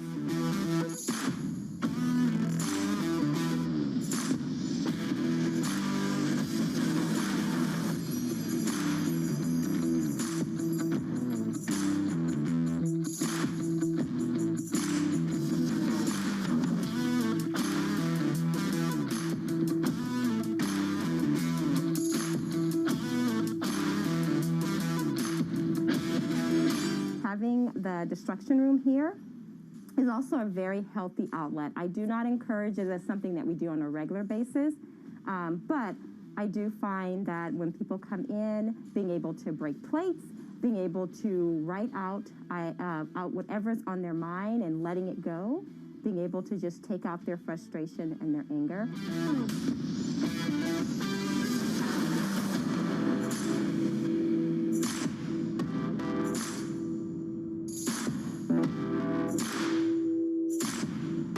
We're thankful to be able to come to a place like this and be able to break some stuff and release some tension without going to jail.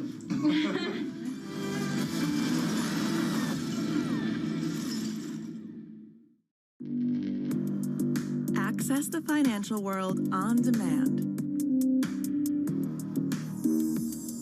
Hear from leading economists, policymakers, and industry experts via live and on-demand webinars, only from Bloomberg. Start exploring to see what's moving the markets. Visit Bloomberg.com/webinars.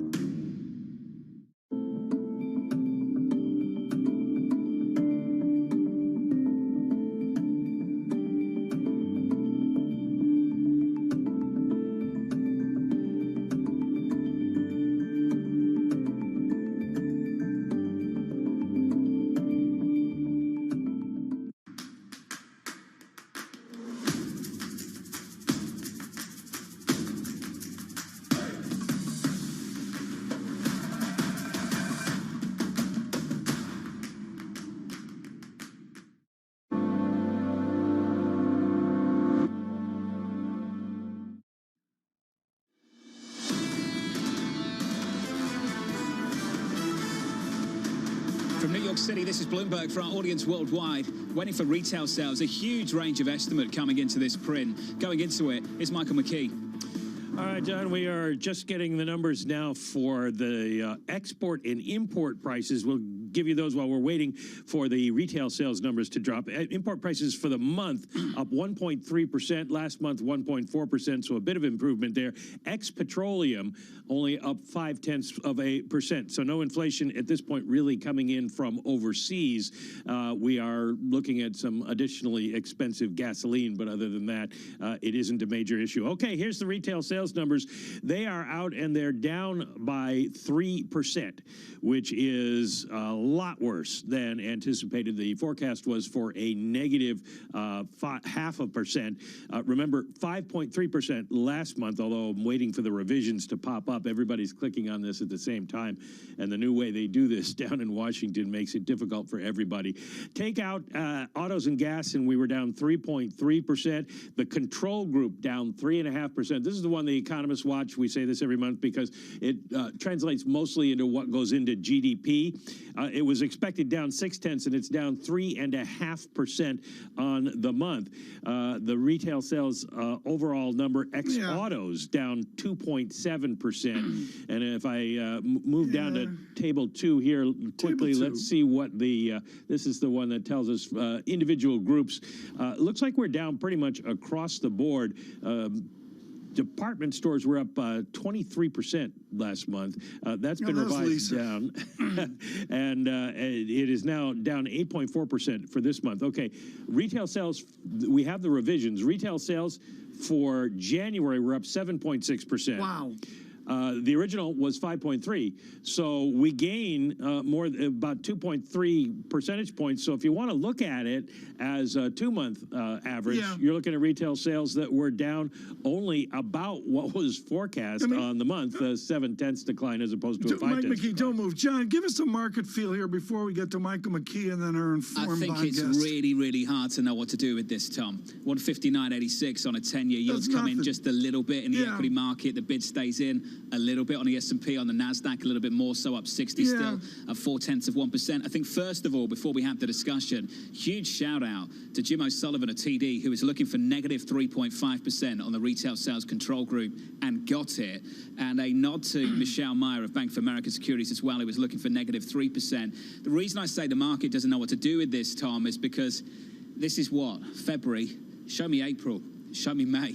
Show me what the numbers look like. Yeah, exactly. Once the checks hit the bank account. I'm going to go to Michael McKee here on February 16th. Michael McKee, Tulsa, Oklahoma, 13 degrees below zero. Did that weather fold into this? I mean, can guys like you put together a 3-month moving average based off what was clearly disturbing cold? Yeah, I mean, there's two factors that went into these numbers here. One is the cold and the snow and the fact that much of the country shut down for several days, if not a week. Texas was down for a long time. And one of the best performances in the numbers here is food and beverage stores were flat on the month, grocery stores up a tenth. So people stocked up a little bit, but everything else is down. The other factor that comes into this is everybody got their stimmy checks in January, the $600, and they went out and spent. We got the huge retail sales number for January, 7.6% on a revised basis, and then we didn't get anything in February, and that money was spent. So John's right. We're getting, I mean, the checks went out, the direct deposits went out this last weekend on the $1,400. So let's see what happens in March. Okay, well, we got a Fed meeting coming up. Michael McKee with his wonderful leadership there, and of course in the press conference as well. Michael McKee running all of our economic coverage. An hour ago, we beat to death Ian Lingen of BMO Capital Markets. Abramowitz and Farrell absolutely killed the translation of its notes. He is head of U.S. rates at BMO Capital Markets, and Mr. Lingen joins us this morning. Ian, I make jokes about it, but it's not funny. It is a record issuance of debt. What is the distinction of this record issuance of debt? Well, I think that the real defining characteristic of what we're seeing at this moment in terms of new Treasury issuances, it's not going to all be in the front end of the curve. The Treasury Secretary wants to term it out, so we're seeing more 30s, more 20s, more 10s, and it's coming at a moment where the Fed is content to characterize a backup in yields as a positive sign because it reflects an improving economic outlook and inflation expectations. There will be a point in which we look back at the higher rates we're seeing and say, wow, that was a great buying opportunity. The question in my mind is that 160 10-year yields or is it 175? And we'll get there, Ian, and I want to elaborate a little bit about how to know and what to even gauge out. But there's a question when we talk about all this supply, how much is the Fed buying? I mean, they've sucked up a substantial portion of this. Will they continue to absorb the U.S.'s ample and record debt sales? Well, they won't be buying the entirety of net issuance. In fact, we're projecting somewhere around $1.8 trillion of net new issuance outside of what's going into SOMA or at the Fed. So we will really need underwriters from different parts of the economy and different parts of the market and different parts of the world to actually get the U.S. debt. So why do you think that Treasury yields are capped at 175 or that it becomes a buying opportunity there? Why not 2%, 2.25%, which is what some houses are saying?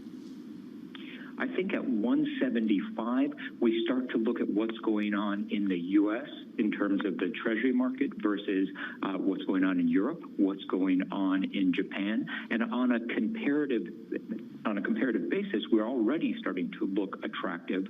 Another 15, 20 basis points, I suspect, will be the point where we start to see wobbles in risk assets and bring in those sideline buyers. But to be fair, I could certainly envision a situation where the Fed gives the green light to the bear re-steepening tomorrow, and we take a shot at a two-handle tens, and that would be I think that would be a shock to the equity market. Ian, can you give us a game plan for the 20-year issue?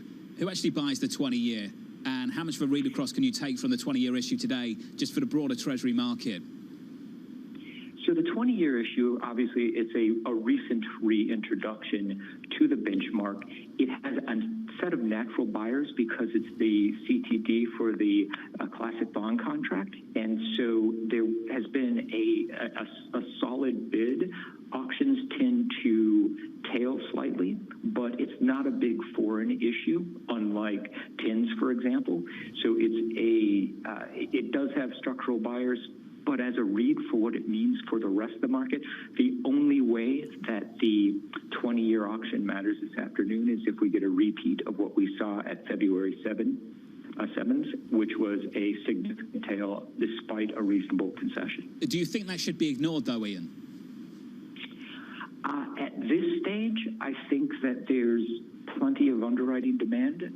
At some stage, if we continue to see supply indigestion comparable to the sevens, consistent tail versus the 1 p.m. Win issue rate, that's going to merit a more significant repricing. That would be one of my biggest concerns in terms of how supply could truly reshape the curve.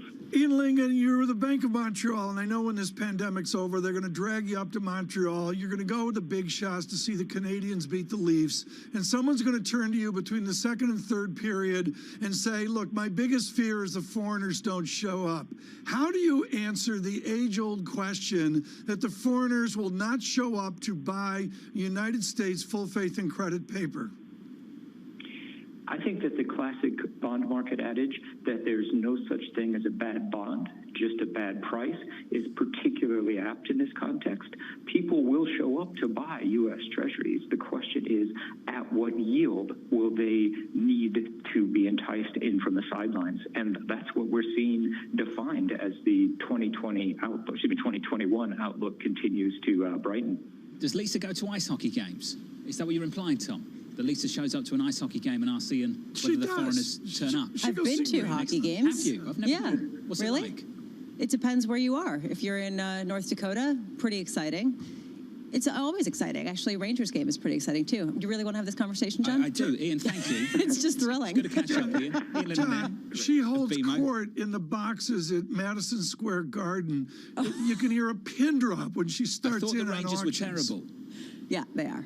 I thought they were terrible. Should we reset? It's Shall I a work in reset? progress. It's my fault. I'll reset. They're building. I'll reset. We started this program around about 2 hours and 40 minutes ago, and we started it with the theme of capitulation, capitulating on this view that things can only get better.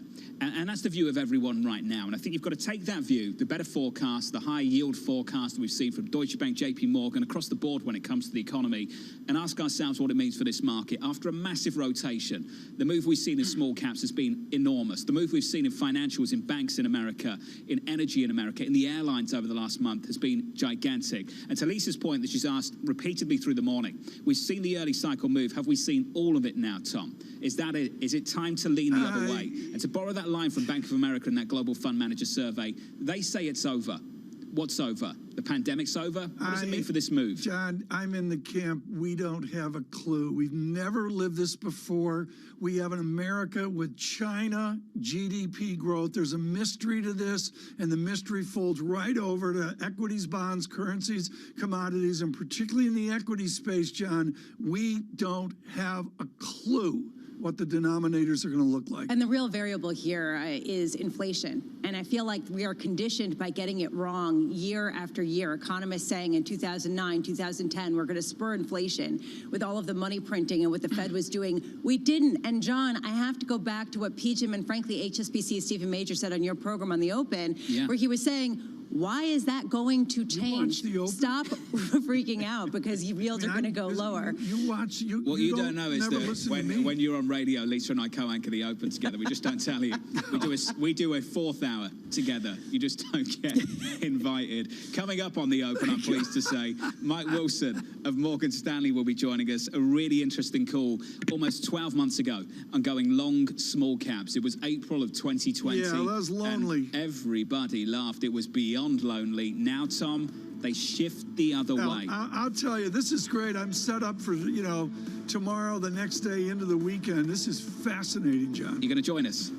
You might saunter off the radio set.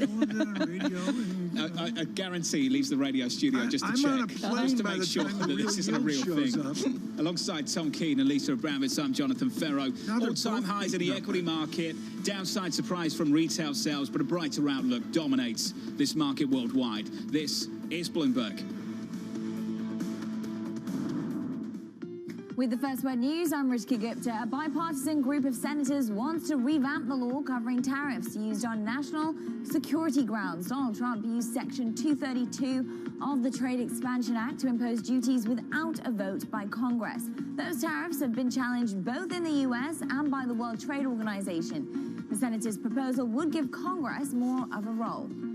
Top U.S. officials are trying to rally Asian allies around a common approach towards China. Secretary of State Antony Blinken and Defense Secretary Lloyd Austin visited Tokyo in a symbolic first trip to allies that border the Chinese. Blinken accused Beijing of using coercion and aggression in places including Hong Kong and Taiwan. More potential problems for Boeing's 787 Dreamliner. Bloomberg has learned that the company is looking at the flight deck windows of some of its 787s after it found out a supplier modified the production process. Manufacturing flaws have delayed deliveries of Boeing's marquee jetliner. And Visa is delaying plans to increase the fees U.S. merchants pay when consumers use credit cards online. It will push back the charges until next April because of the pandemic. Retailers had been asking for the delay at a time when consumers are especially reliant on online shopping. Global News 24 hours a day, on air and on Bloomberg Quick Take, powered by more than 2,700 journalists and analysts in more than 120 countries. I'm Rishika Gupta. This is Bloomberg.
Generation's biggest problem. Climate change is happening. And the world's most innovative solutions. Transport, industry, buildings, electricity, all of those things. Everything you need to know about our changing environment. The politics of global warming. We can and we will deal with climate change. In the fight against climate change, Bloomberg Green has you covered.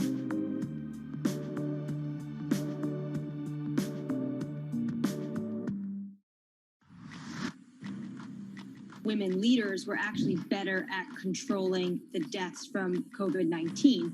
Do you think out of this pandemic, we'll see more countries be willing to elect female leaders? When we look at women leaders, we tend to project on them baggage that they shouldn't bear. Women are given an opportunity when no one else wants to do the job. Women had a very clear objective. They wanted to save lives. The women leaders, if you look at their careers, have also built up a level of trust. In fact, women have to be better at communication in order to be elected as leaders, whereas this doesn't hold true for men. We need to get those sexist stereotypes out of our head and give women a fair run for leadership. Trying to change the stereotypes about women is not only the business of women, but men have to be part of it. It's really a reminder, isn't it, just how sensitive the markets are to any commentary about trade. We did see some pressure on the yuan, we did see some pressure on the futures. That is now being reversed. BSO Now is your online home for brand new Boston Symphony Orchestra and Boston Pops performances. Discover new releases each week that include behind-the-scenes storytelling with conductors including music director Andres Nelsons, guest composers and musicians, plus critically acclaimed archival concerts and more. Visit bso.org/now, where the music plays on. BSO season sponsored by Bank of America. Mercedes-Benz is on a path towards CO2 neutral mobility. So we have flicked the switch there, and really we're going to step by step electrify everything. And what does that mean? Combustion engines get electrified.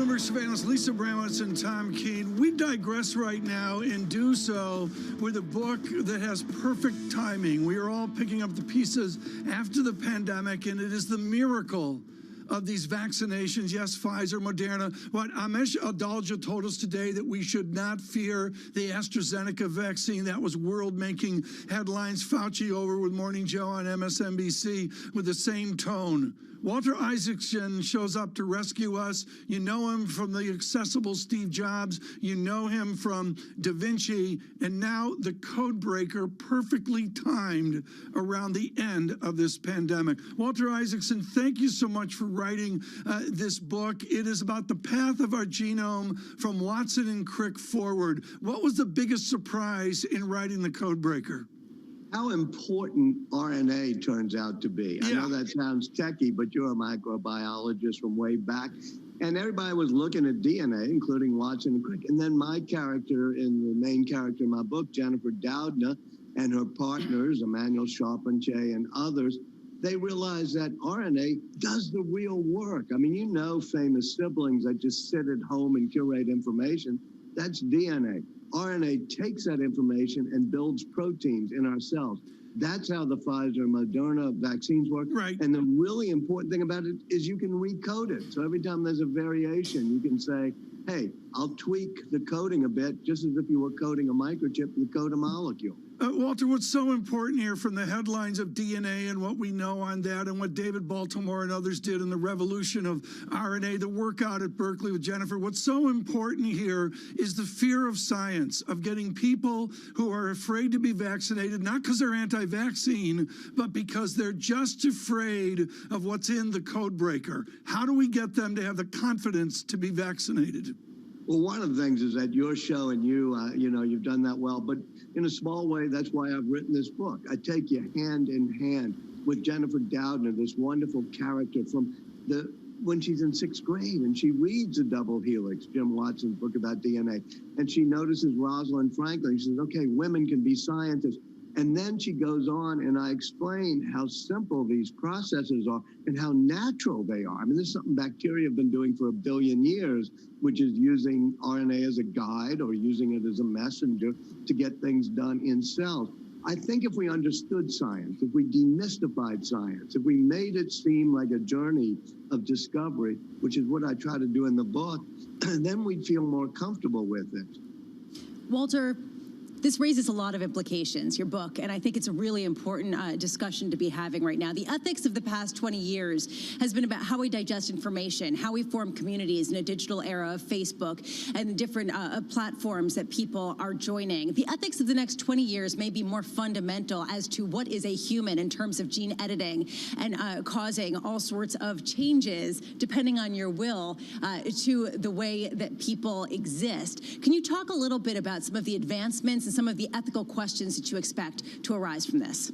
Absolutely, because the book really does take on these ethical questions, and I try to do it through scientists like Jennifer Doudna or David Baltimore, who Tom mentioned, but also religious leaders and ethicists, because we're now able to use these genetic editing tools to cure diseases. And I think most people are totally there. They're totally with it. We've cured a woman of sickle cell anemia for the first time by editing her blood cells. She no longer has sickle cell. You can do it to fight cancer. You can do it to fight muscular dystrophy or say single gene mutations or blindness. The real question comes, I think there are 2 lines that we have to be careful about crossing. One is when we're no longer curing what's pure diseases, but we're doing it for enhancement. We're saying, I want to be taller or have more muscles or my kid to have a different eye color. And the other is when we do it in a way that's inheritable.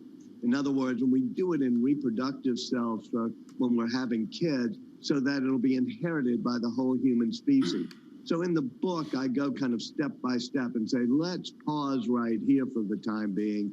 But you're right, over the next decade or 2, we're going to have to figure out, do we want to do what the Chinese doctor did and edit the human species so it's less susceptible to viruses? That caused a huge outcry because it was premature. But after this pandemic, we may say, well, that's not a bad way to fight viruses. Bacteria have been doing it that way for 1 billion years. There's so many issues within this, and I could spend all day talking to you about them. There is also a business case to be made that we've seen the big tech emerge over the past 2 decades as the behemoths of the market and, frankly, the global economy. Who will be the behemoths of the next 20 years in this era of RNA revolution?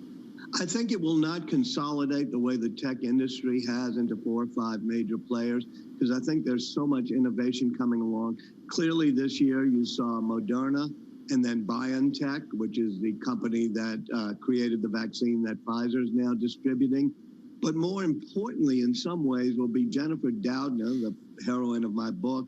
She has a group of companies, and her rival at MIT and Harvard, Feng Zhang, has a group of companies that are going to be very important because they can detect anything genetic in our body, cancer cells, coronaviruses, strep throat, maybe your gut microbiome. So you look at Sherlock Technologies, founded by Feng Zhang at the Broad. You look at Mammoth Biosciences, founded by Jennifer Doudna and her crowd out at Berkeley. These will bring devices into our home. If you look behind my shoulder, you'll probably see an Amazon Echo or a Google Home or something.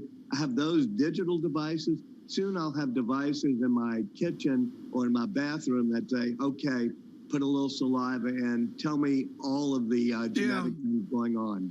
You screamed into your Echo last night, tell Drew Brees not to retire. Walter, I want to go. It didn't work, man. It didn't work. Drew Brees, what a man he was. Walter, I want to go to your Tulane. If you go to Tulane, and frankly, folks, many of the schools around this nation of leadership, it is about getting kids into STEM programs. Walter, you know the Tulane Science Scholars Program, widely acclaimed internationally. How do we get big money, the guys you know, the guys you hang out with, to fund things like the Tulane Science Scholars Program? Wow, what a wonderful question. I spent last night on a group of people in Tulane because I think not only is it science, but I think the life sciences are going to be important. And so great universities like Tulane that have a school of public health, a primate center, a medical school and biological research, we got to create innovation zones, because it's not simply about doing the basic research. It's about moving it from bench to bedside, translating it into something that can help patients. And so we're creating an innovation center at Tulane based not the way, say, at Silicon Valley it would be just on digital coding, but based on the coding of life. And I think that that's going to be something that both the U.S. government under Joe Biden, who really cared about that cancer moonshot, a lot of donors, a lot of foundations, and I hope great universities will do. Got to leave it there. Walter Isaacson, thank you so much. Tom. Doris Kearns-Goodwin says, in the tradition of the double helix, it is important that code breakers. Right now, I want to draw your attention to not Jennifer, who was a Nobel Prize winner, but another one, Paul Romer. Will be on Balance of Power. Red and green on the screen, but a solid feel to the market. The VIX, 19.97. Stay with us through the day. This is Bloomberg.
Everybody says we should practice before we go to Mars, but some people say we need to practice on the moon. Well, you could practice on the moon, but you can do it at 1/10,000th the cost in the desert in Utah.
I'm David Weston. Bloomberg Television is reinventing one of the most iconic brands in financial television for a new audience.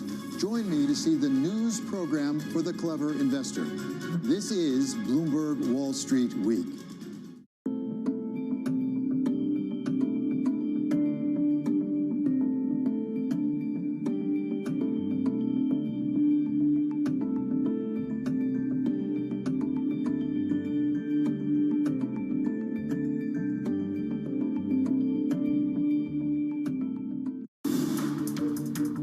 Every Friday with 30 minutes dedicated to fixed income, I'm Jonathan Ferro. This is Bloomberg Real Yield.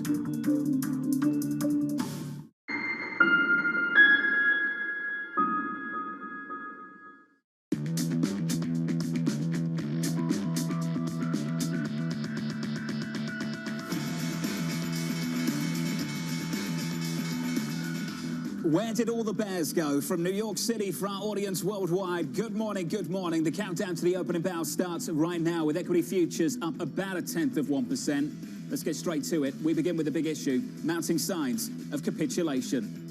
The GDP growth, the yield curve. We have not even begun the process of reopening. The consensus forecast is getting jacked up. And now we have 1.9 trillion coming down the pike. We are going to see, we think, better data in terms of GDP growth. From about 4% consensus estimate, we believe that ends up about 8%.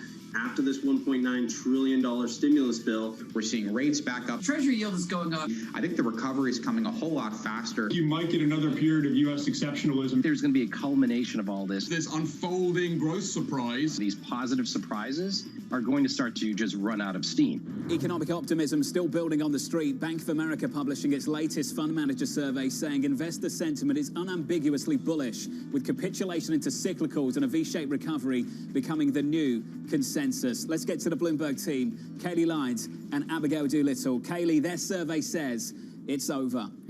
Yeah, it may in fact be over, John. There is just not a lot of reason, apparently, to be bearish in this market, with $1.9 trillion in fiscal aid filtering its way through the U.S. economy and, of course, the improving vaccine rollout. And that has led not just those in the fund manager survey to be more optimistic on growth, but economists as well, re-rating their forecast for GDP growth this year higher. Our own team here at Bloomberg Economics re-rated higher just yesterday. And Morgan Stanley, Goldman, Deutsche Bank, you name it, have lifted theirs as well. The average forecast for the year now sitting at 5.6%. That is up substantially from the 3.9% seen at the start of the year. As we're well aware, that better growth outlook has led to a sell-off in the Treasury market. The U.S. 10-year yield rocketing higher by about 70 basis points on a year-to-date basis. By the end of February, it had already breached the 1.5% where the average strategist target for the year end was at that time, forcing them to adjust their views. The consensus view is now 1.7%, though that's only about 10 basis points from where we are right now. And when it comes to what has driven that move in yields, John,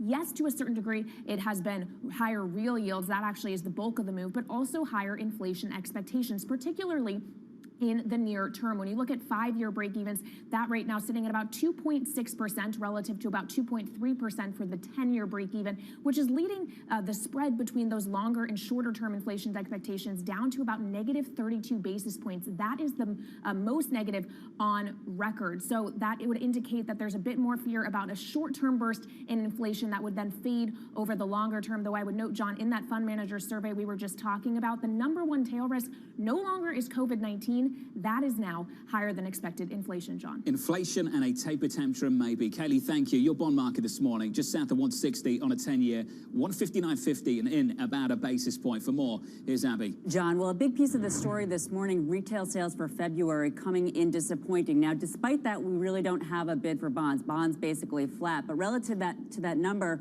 for the month of February, retail sales came in down 3% relative to the estimate of down 0.5%. This is actually the worst number since last spring. However, we have a basically risk-on, neutral to risk-on tone, and this is because the number is being blamed on bad weather, that horrible storm in Texas, plus refunds, some delays there, tax delays being blamed.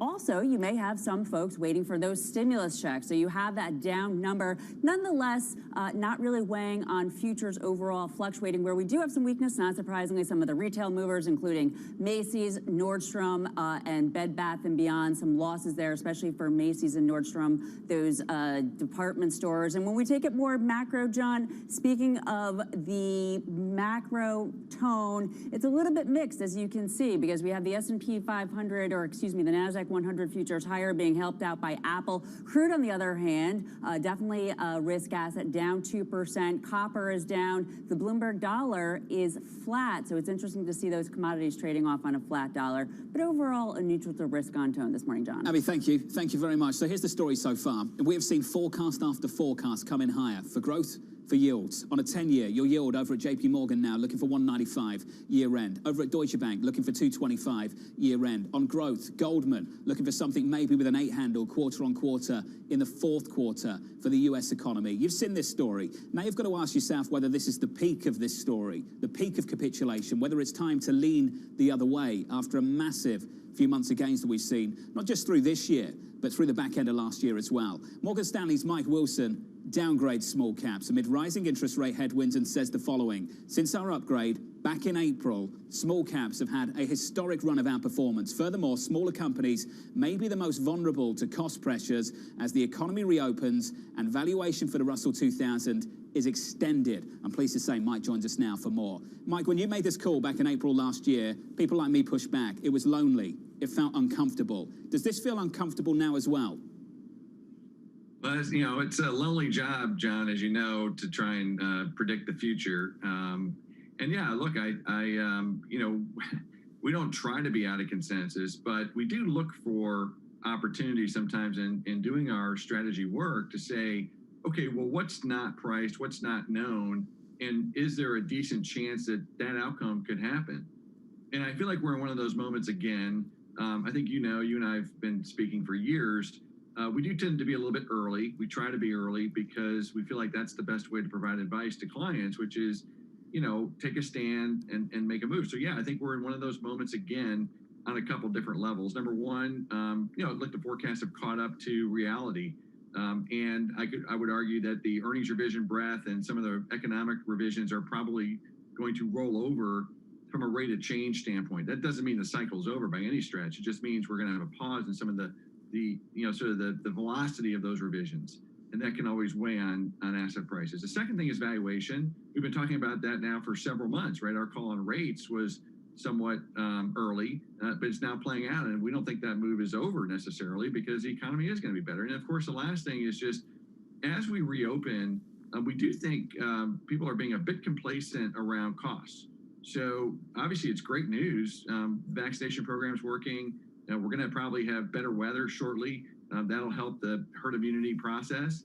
And we're going to be opening faster than people expected. And what that means is there's a lot of surprises coming in terms of supply chains, labor availability, and all those different things. And that will weigh on small cap companies in the short term which is why we think there's a chance for some relative underperformance in that category specifically. Mike, just to add to this and to inform our audience who might not be familiar with the framework that you used coming out of the downturn in April, it was just this early cycle playbook, the recession playbook, and you reached for the first chapter. And what I find interesting about the leadership team right now, the strategy team over at Morgan Stanley, is this idea that we've moved away from early cycle to mid-cycle dynamics. Mike, can you speak to that just a little bit in the context of this call? Yeah, so we actually published another note today. It was all of our strategists and economists together just talking about one of the unique features of this recovery is the speed in which everything's happening, right? The V-shaped recovery is now consensus, but how we got here was not consensus, right? People were kind of dragged in. And now what we need to do is think about, okay, well, what's the next surprise? And the surprise is just the whole cycle is going to be faster. Once again, it doesn't mean the cycle's over, but it means you're going to move from kind of an early cycle dynamic to a mid-cycle dynamic, perhaps faster than what you normally would. And we're already seeing that, John, in the performance of energy stocks, which is a classic sort of mid-cycle group. Healthcare, we think, could have a bit of a run here as we reopen. And once again, small caps in some of these early cycle areas may start to underperform in the short term as we see that transition. So there's the cycle work that we do, I think, is core to our investment strategy process. It works. There's a lot of historical, sort of evidence and analysis that we can do that helps guide us. And this is just the next stage. It's your point. I mean, and so I would encourage listeners to read that report we put out overnight. So let's work on the what next. We understand what you're fading. What's the what next, Mike? So away from small caps towards what? Well, once again, I think, first of all, another part of our call this year is that we think valuations are going to compress. So typically, John, in a recovery period, you get all the returns are front end loaded as the market anticipates things are going to get better, right? So things were terrible last year, but the markets did great because they knew that this year was going to be better. Well, now that we're here, it's digesting that. And one of the big changes that typically happens as you get to this stage is revisions come up and then rates go up, and that means valuations come down. Once again, it doesn't have to be the end of the bull market, but what it means is you've got to focus on stocks that are going to see greater revisions than the multiples compress. And that's a stock picking game. We spent a lot of our time in the last 2 or 3 months providing, lists of stocks. Our fresh money buy list, focuses on individual securities. It's a year of alpha, not beta in 2021. Still a bull market, but the wind is no longer at your back in terms of valuation and sort of everything going up together. So this is important, Mike. So let's finish on this. The most important point right now is where you put that capital. So earnings estimates are the story here. Multiples start to contract. And a big question, where am I going to see the explosive earnings surprise to offset some of that contraction? So Mike, on a single name level, where do you find those names right now?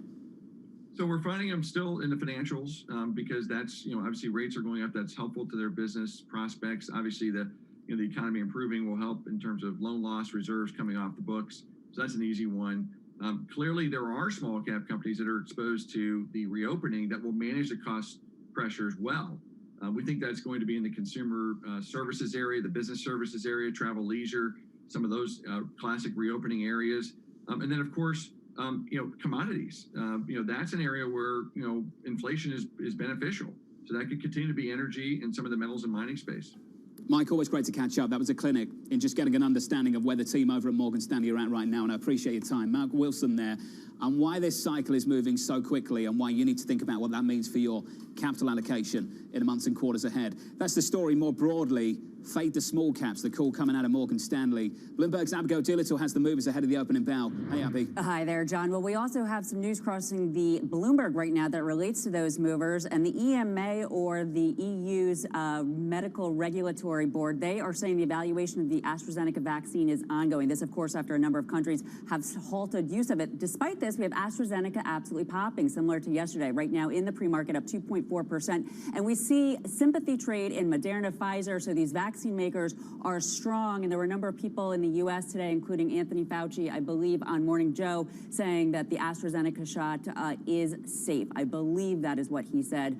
So regulators standing by the decision, and the EMA again saying that they are evaluating that AstraZeneca vaccine, and it's ongoing. As for other movers, if we take a look at why the NASDAQ 100 futures are outperforming, Apple is sharply higher, another big update. The Apple complex is higher, Qualcomm, Skyworks, On Semiconductor, not because of any fundamental change, but because of what you were talking about earlier with Kaylee and Mike Wilson there, a capitulation. And then turning to one area of lagging stocks, we're looking at the big oil names, Exxon, Chevron, ConocoPhillips, trading down. This is, of course, the best sector on the year, John, heading to its best year ever. So a little bit of a cooling off there in sympathy with oil. Abby, thank you. Thank you very much. Coming up on the program, investors looking ahead to Chairman Powell's news conference with the Fed kicking off its two-day policy meeting. That conversation still ahead with Nuveen's Tony Rodriguez counting you down to that. 18 minutes away from the opening bell this morning. Good morning to you all. Your equity market sitting pretty at all-time highs, and we add some weight to it. Up 3 points. We advance 0.1%. This is Bloomberg.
The Fed decides. As investors challenge the Fed's view on inflation, how will policymakers react? Coverage begins at 2 p.m. Wall Street time on Bloomberg Television.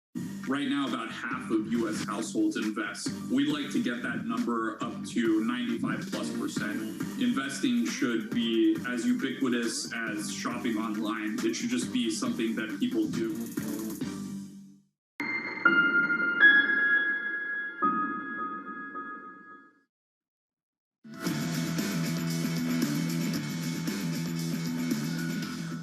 You've heard it from Chair Powell in many cases. They're willing to take the risk to get the average inflation rate above 2%. There are people concerned in the market. We all have that concern because inflation's tough to fight if it gets embedded in there.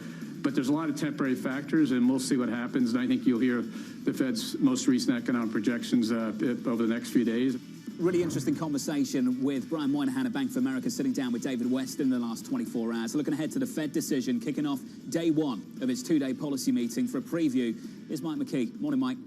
Good morning, John. We've got some breaking economic data here. Industrial production down 2.2% during the month. I don't have the breakdown here, but I'm going to bet a lot of that is utilities who are offline. Manufacturing production, though, down 3.1%, maybe factories closed as well. We are seeing, after retail sales, that kind of data for February. As far as the Fed meeting, it's not what they're going to do, because, of course, they're not going to do anything. It's what they say about it. Now, here's the thing. That $900 billion stimulus package that came in the first of the year is now raising growth forecasts across the board. The Bloomberg Economic Survey shows 5.5% for 2021. That's a major increase from what we had seen before. And then you got people like Goldman and Morgan Stanley talking about 7 to 8% growth. Here's what the Fed's latest forecast was. This was back in December, and as our friends in Boston would say, that's wickedly old. They're looking at numbers like 3.2%, 4%. That's going to have to change when they update the numbers. But how do they talk about it? Do they watch it warily? Are they concerned, as you heard Brian Moynihan talking about the markets? The Fed's bet is inflation will rise, but only temporarily. We can sustain the growth this year without the general price level rising too too far. Jay Powell's going to have to sell that view to the markets tomorrow. He doesn't want them to overreact to what he says, and a lot of that's going to depend on what happens with the dot plot. In December, nobody saw a rate increase in 2021. One member saw one in 2022, and only 5 of the 17 saw a rate increase in 2023. So how those dots move will have a major impact on how the markets view this afterwards. With what you anticipate just in terms of the sequencing for 21, for 22, for 23, for Chairman Powell's Fed? Sure. Good morning, Jonathan. Good to be with you.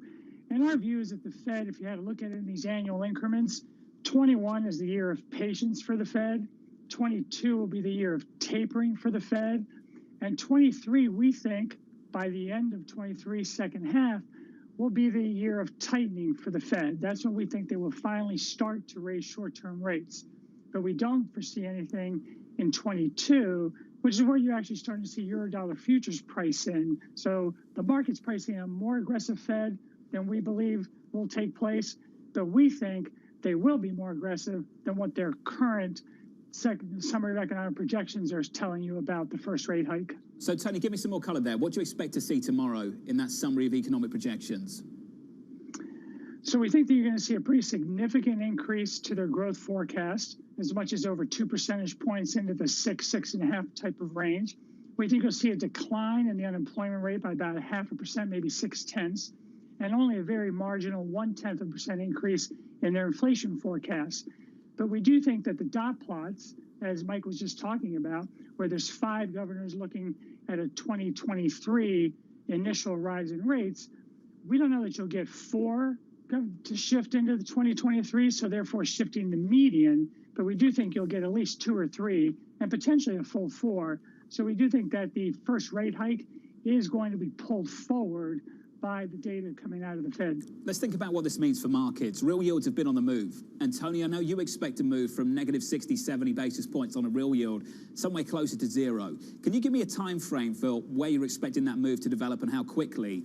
And then help me understand how the broader fixed income universe has to reprice off the back of that move. Sure. So the move that we've seen so far this year has been more rapid than we'd expected. We thought we'd probably hit these type of levels of 1.5% closer to mid-year. And we think that we'll finish the year closer to 2%, between 1.90, 2%, but basically a high 1-handle 10-year rate. We think that real yields will basically increase alongside those nominal increases over the balance of the year, getting closer to, as you mentioned, that 0% level.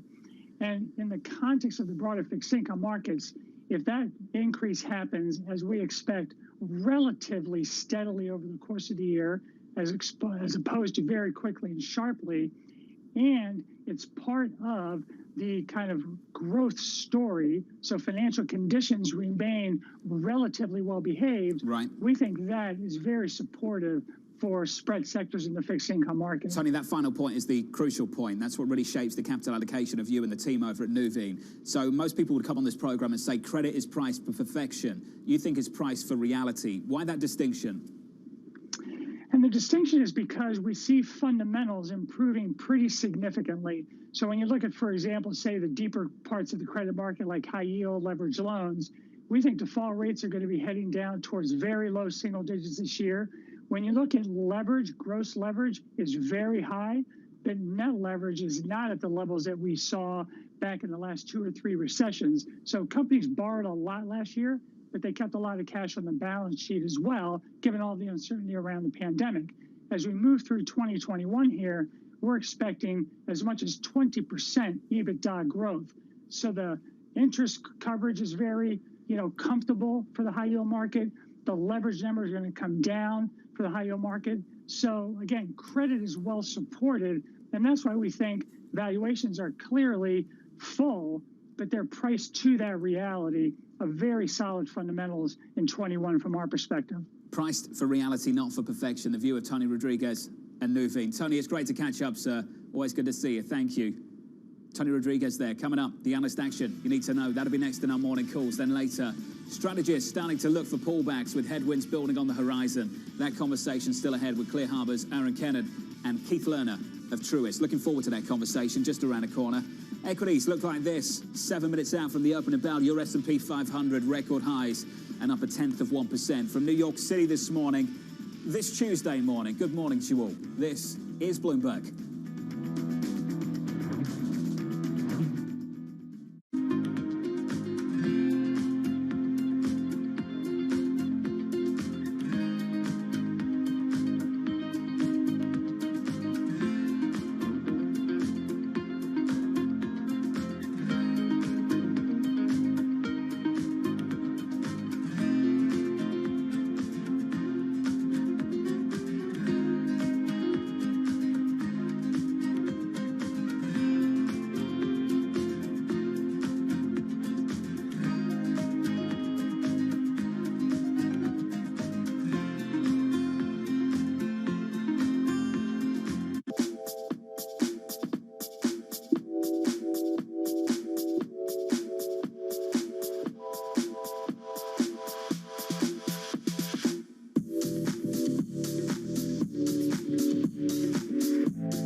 Start your mornings with Bloomberg Surveillance. Tom Keene, Jonathan Farrow, and Lisa Abramowitz. Extraordinary market day. This rally just keeps on going. But there is a tipping point. The business team you love to watch. Weekday mornings on Bloomberg Television.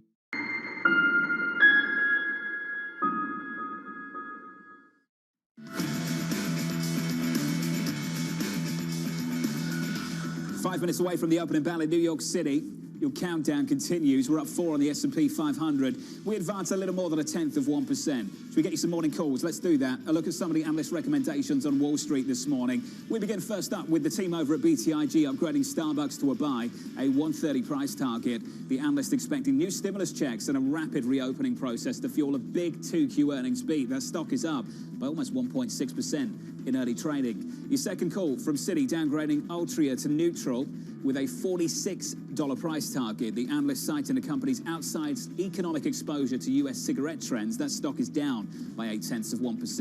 And your third and final call, we'll talk about this one a little bit later in the program too. The team over at Goldman Sachs growing increasingly bullish on 2 airline stocks. The analyst highlighting United and Alaska Airlines as the best options due to their large exposure to domestic and leisure demand. United up another 0.4% after a massive session yesterday. Coming up, strategists starting to look for pullbacks with headwinds building on the horizon. That conversation up next with Clear Harbour's Aaron Kennan and Keith Lerner of Truist. From New York City this morning, good morning. 4 minutes until the opening bell. Futures higher, all-time highs at the close, and we look to add to them. This is Bloomberg.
Trading revenues coming in better than expected. Everything. Cash, $1.4 trillion of cash. One of the most notable aspects of this report that was stellar.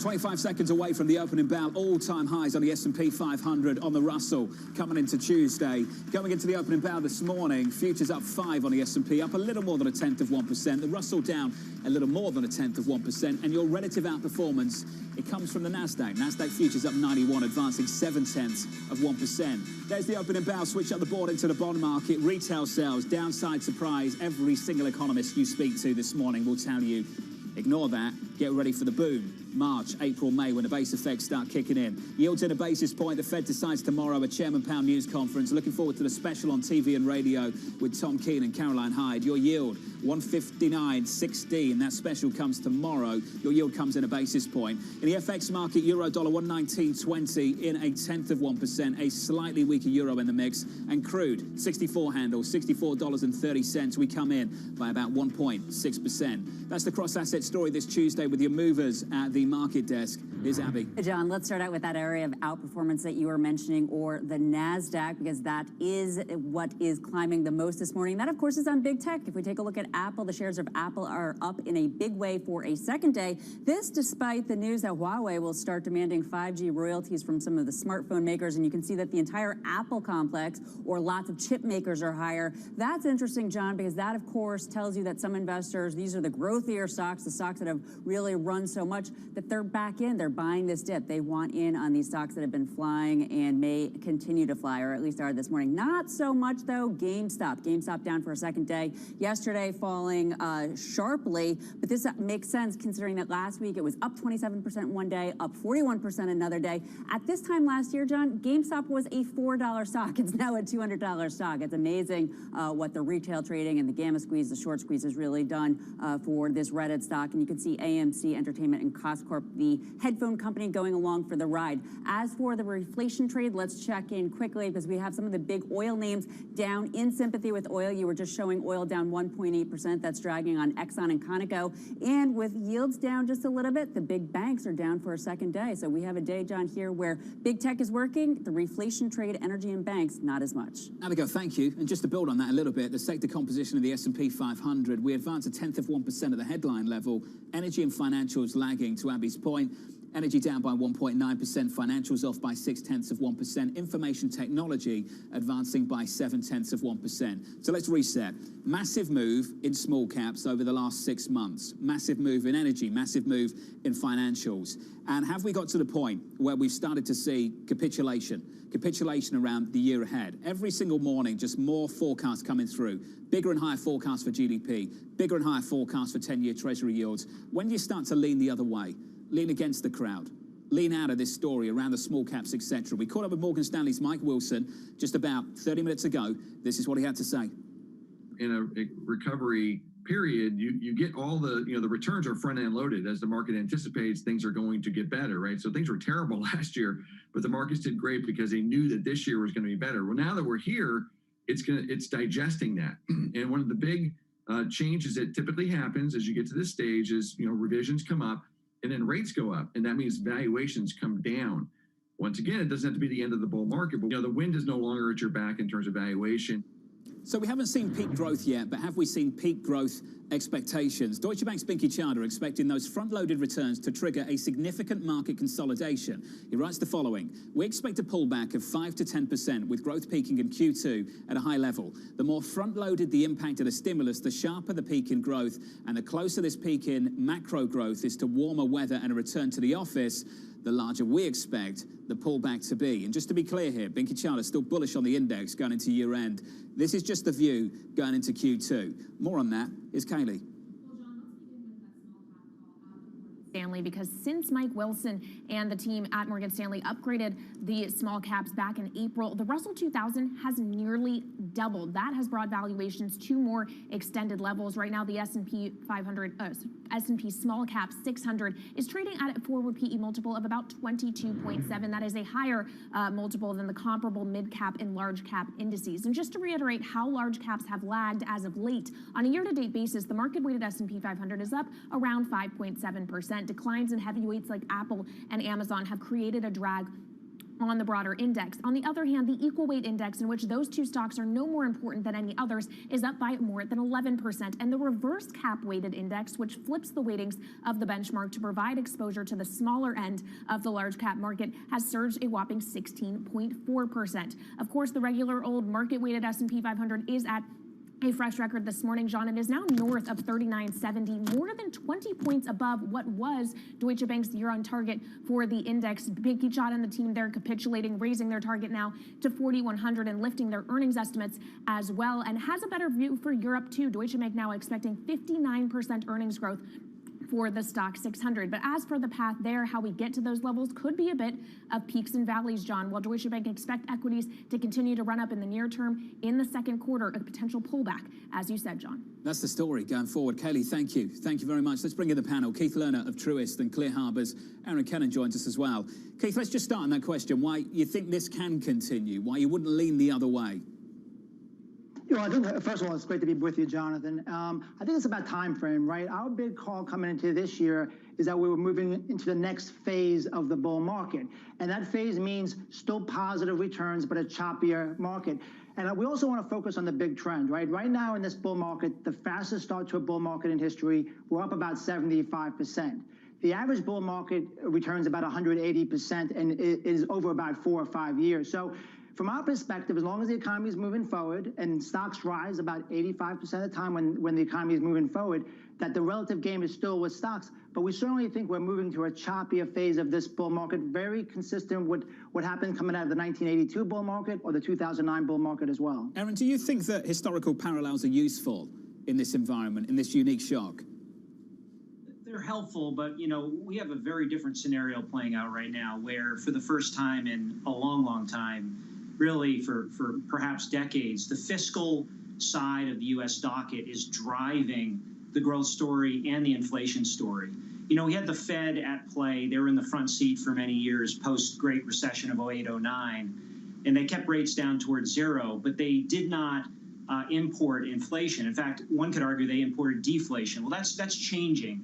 The fiscal side has altered that, so we expect high growth. Now, the market's a discounting mechanism, too, so we're going to have 5.5%, 6.5%, perhaps up to 10% growth in the U.S. this year. But next year could be half of that. And the year after that, expectations are perhaps below 2%. So we believe that we welcome the broad-based nature of this equity rally, but we're also cautious moving forward. So, Keith, build on that for me. I said this just moments ago. We haven't seen peak growth yet, clearly. But have we started to reach the point of peak growth expectations? Would you push back against that, Keith? No, I think expectations are elevated. That's probably the biggest near-term market risk, is you're seeing a lot of optimism in the market. Everyone sees that the economy is starting to get better. People are ready to get out on the other side of this pandemic. But it reminds me a lot of 2004 and 2010. Again, good growth phases, but the market returns weren't as strong, but they were still positive. And I'd also say that even though we've seen earnings move up quite a bit, and that's been our big theme over the last year, is that earnings are going to be underappreciated, and on the other side of this, companies would be leaner and meaner than ever. And we're seeing the last couple of weeks, some analysts capitulate on raising their estimates. But, most analysts have not been around in a boom economy. There's so much operating leverage right now. So we think earnings still are going to help drive this market over the next year. But going back to those examples that I used as far as 2004 or 2010, we had 5-10% corrections. That's the emission price of being in the market. But if this is a multi-year bull market, which we still believe is the case, we still want to stick with the primary trend. In our view, that's still higher. I want to understand where we are in this bull market already, where we are in this cycle, Keith. We had Mike Wilson and Morgan Stanley on a little bit earlier. If you missed it, I'll summarize as follows. The early part of the cycle has just been really short, fast, quick. And they're already thinking about moving on to mid-cycle dynamics. Are you thinking about the same thing or sticking with it? No, I think the way you invest now is different than the last year. Early last year, we were much more on the growth phase. We did increase equities in April, and then again, we upgraded small caps in November. I think right now, as you look forward, technology is oversold on a short-term basis, so maybe that gets a bit of a bid. We would be fading that to a certain extent, and as you have a consolidation and as you start seeing some energy in the financials consolidate, we would use that to add to those positions, because even though we've had these really explosive short-term moves, take financials. Financials just moved above the 2007 high, so you can say, yes, financials have moved a lot in a short period of time. Or a different perspective is they're about 15% above where they were in 2007. We still think that has further to go, especially as we're seeing probably the best economic growth we've seen in decades. Final word, Aaron. Yeah, I think he's right to a great extent. I would just be careful here because the sectors that are benefiting from the cyclical rotation are those that are also represented the least to a great extent in the broad market indices. Materials and energy in particular. Energy's up almost 40% in the S&P this year. You have the financial sector that is reasonably robust in size. We think that there is leverage to earnings here. We think the cyclical rotation will continue. We're barbelling. We still believe in growth. We don't want to give up on growth, but I think you have to be very mindful that this cyclical rotation could continue for a while. Aaron Cannon sticking with us to talk Europe in just a moment as well. Keith, always great to catch up with you, sir. Thanks for your time. Keith Lerner there of Truist. Let's head back to the market desk, get you some price action. Here's Abby. John, we have some green power movers to start out with. Fuel Cell reported a quarter. The stock is down sharply, in fact, down for a third day in a row. This after they put up a disappointing quarter, a wider loss than expected, and they also missed the fiscal first quarter revenue estimates. For a stock that's up 1,500% over the last year, they needed to meet their estimates. They didn't do that. It's dragging on the whole space. It might be bleeding into the EV space, too, because we have some of the electric vehicle companies down, and a piece of it also, Nikola doing a secondary for $100 million. So investors probably worried, what will that mean in terms of dilution? But as for the strength with that outperformance for the NASDAQ, if we take a look at some of the big movers there, in fact, the original FANG trade, John, because, of course, as you know, the top sectors on the day, technology, communication services, and discretionary, that's Facebook, Amazon, Netflix, Alphabet. There isn't really a reason for these names to be trading higher, although we do have yields down just a little bit, so folks not worried about valuation. They are buying the dip on these big tech names, John. Abby, thank you. Europe, we have a problem. We have had nation after nation suspend the use of AstraZeneca's COVID vaccine. Much more still to come on that story. We'll get the view out of Brussels with Maria Tadeo, and that conversation will continue with Clear Harbour's Aaron Cannon. From New York City, with equities at all-time highs, this is Bloomberg.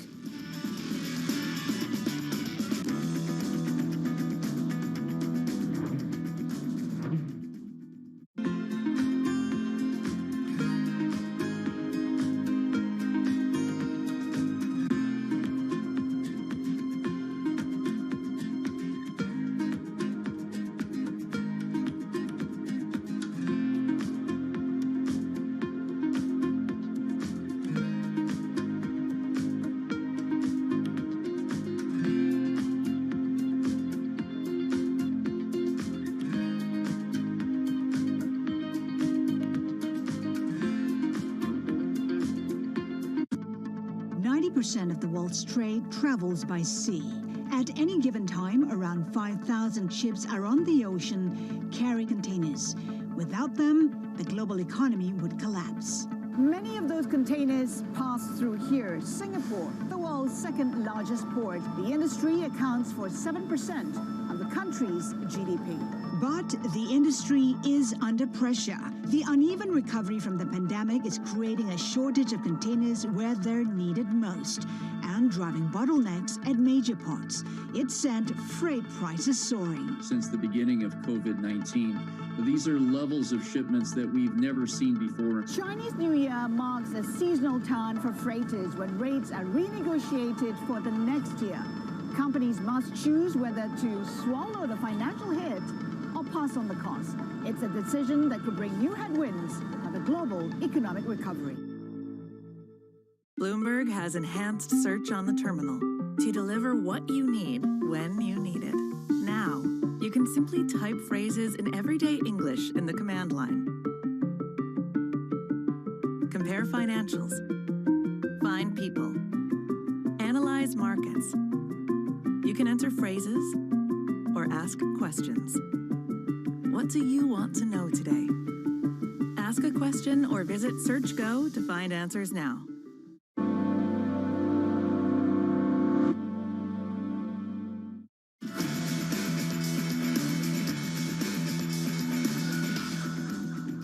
We are still firmly convinced that the benefits of the AstraZeneca vaccine in preventing COVID-19 with its associated risk of hospitalization and death outweigh the risk of these side effects.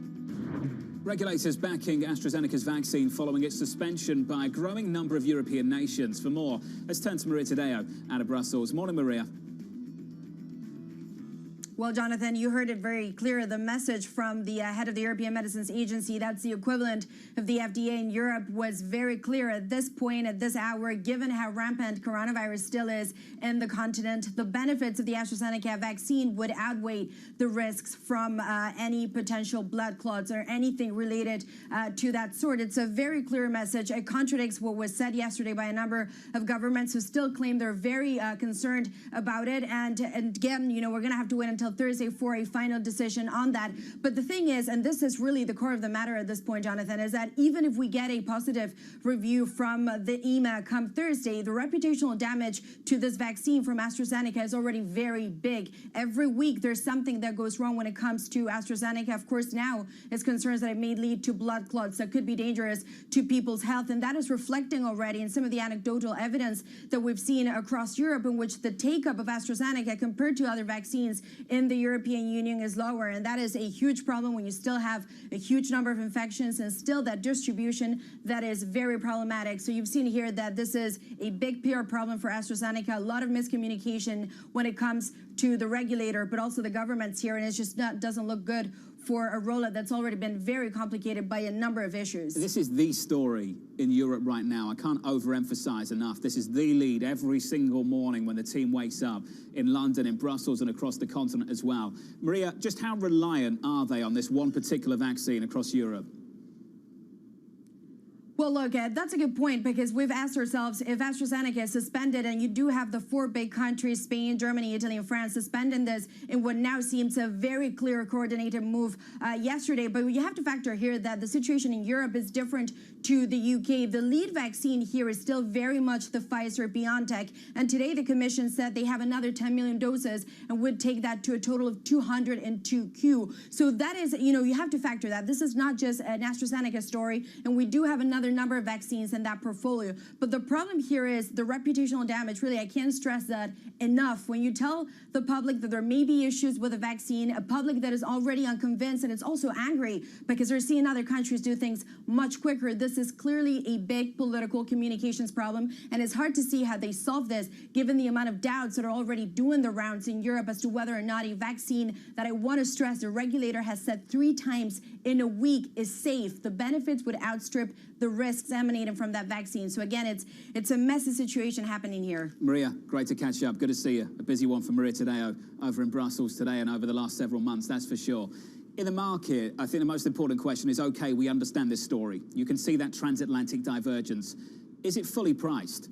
So there's a couple of places to look. You can look through the FX channel. Euro-dollar's weakened from around 123 at the start of the year down to 119. You can look through the bond market. Yields have moved in a similar direction to what we've seen in the Treasury market, maybe to a greater degree in Treasuries than compared to, say, bonds. But in the equity market, I find it really interesting right now. So let's start with the banks, and we'll work through this together. We've seen a massive move in the European banks and a massive move in the US banks as well year to date. Now, this might just be a rate story, you say. Stock 600 banks up by 6.6% over the last month. S&P 500 banks up by 8%. But here's the issue for me. Chairman Powell will call this a statement of confidence as he looks at Treasury yields, and the ECB will call this undue tightening, inconsistent with the outlook, yet still the banks are higher. Now, you can sit there, and I talked about this earlier this morning, you can just say, John, it's still a rate story. Okay, explain this. Let's get to the travel story. Massive move in the airlines over the last 24 hours and over the last month in the United States. S&P 500 airlines up by 21%. United yesterday with a massive move.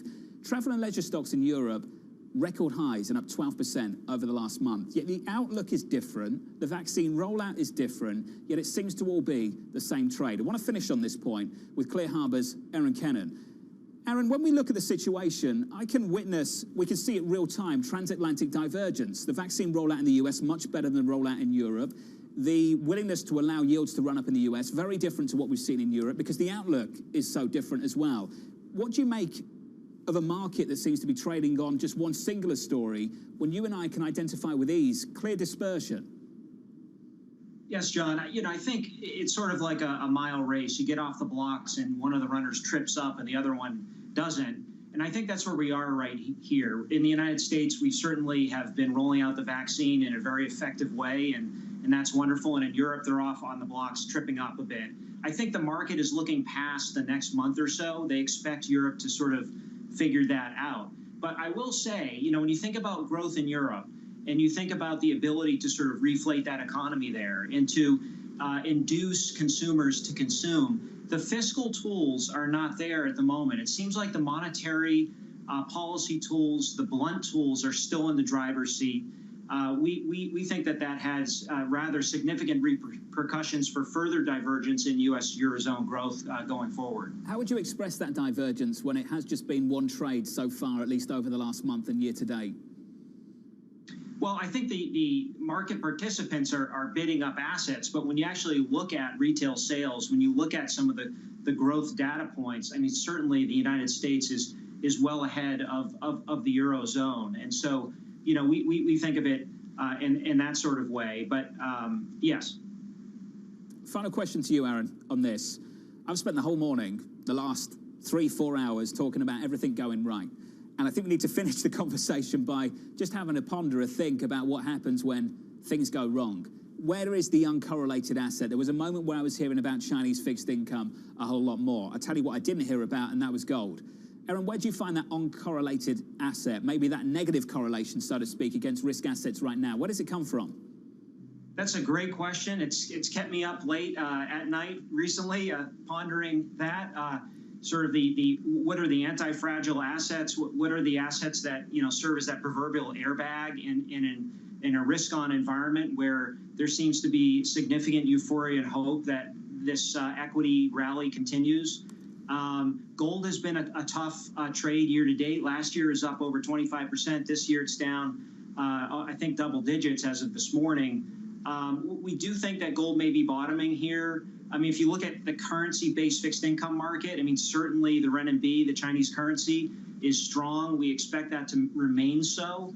And so, you know, there is an argument to be made that renminbi-based fixed income may represent some level of an incremental airbag, but certainly a very difficult moment to find significant sort of airbags in a multi-asset class portfolio. I will say that in a shock event where the economy, sort of like back in March of last year, is going through a shock, we still think long duration U.S. Treasuries still have a benefit in that regard. But as we go through sort of smaller speed bumps, we think, in particularly a rising inflationary environment like the one we're in now, Treasuries will continue to underperform. Aaron, always great to catch you up and really thoughtful at the end there. Something we've all got to think about. Aaron Cannon there of Clear Harbor. Let's get you some sector price action. Your equity market record high on the S&P 500, the NASDAQ 100 at 1 percentage point. Here's Abby. A very interesting sector composition this morning, John, because while the S&P 500 is at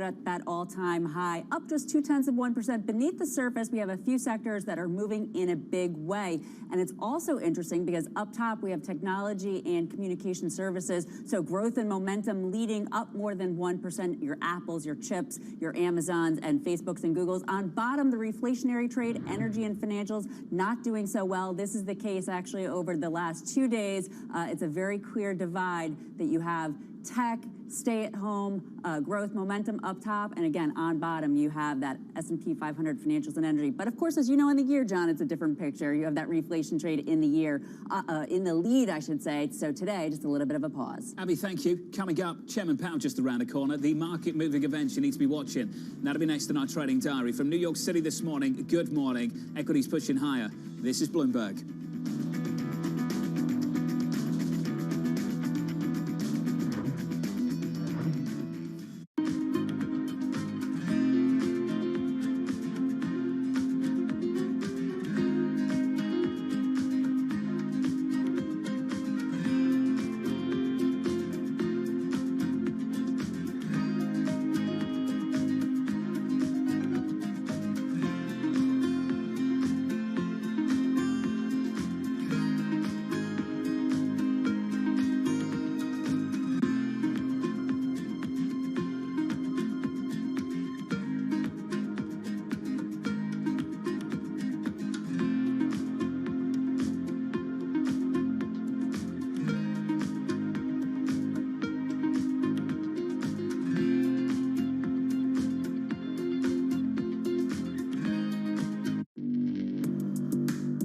Across the financial world on demand. Hear from leading economists, policymakers, and industry experts via live and on-demand webinars, only from Bloomberg. Start exploring to see what's moving the markets. Visit Bloomberg.com/webinars.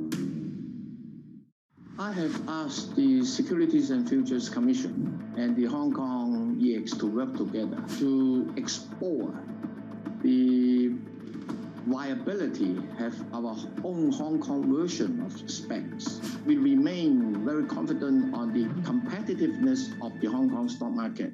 I think what we've seen during this period of time is that communicating via video is not a fad. We are using it in all aspects of our lives, for work, for learning, for communicating, for staying in touch.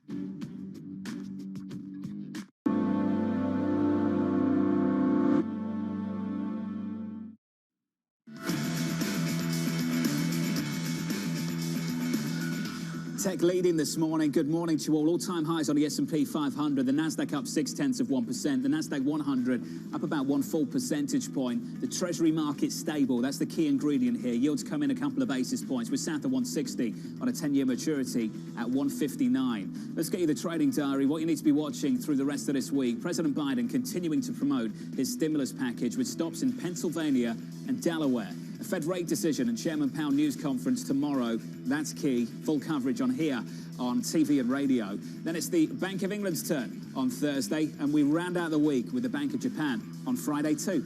From New York, that does it for us. We'll continue the coverage on Bloomberg TV with Guy Johnson and Alex Steele. Continue the conversation with me on Twitter at Ferro TV. This was the countdown to the open. This is Bloomberg.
Women leaders were actually better at controlling the deaths from COVID-19.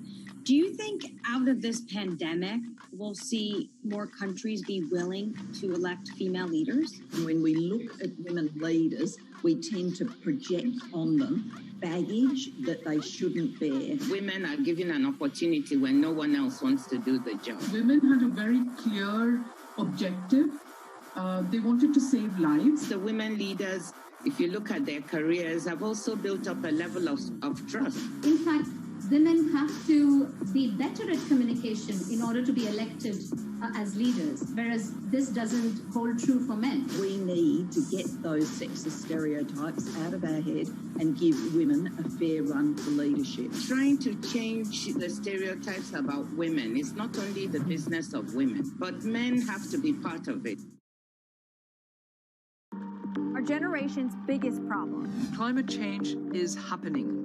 And the world's most innovative solutions. Transport, industry, buildings, electricity, all of those things. Everything you need to know about our changing environment, the politics of global warming. We can and we will deal with climate change. In the fight against climate change, Bloomberg Green has you covered.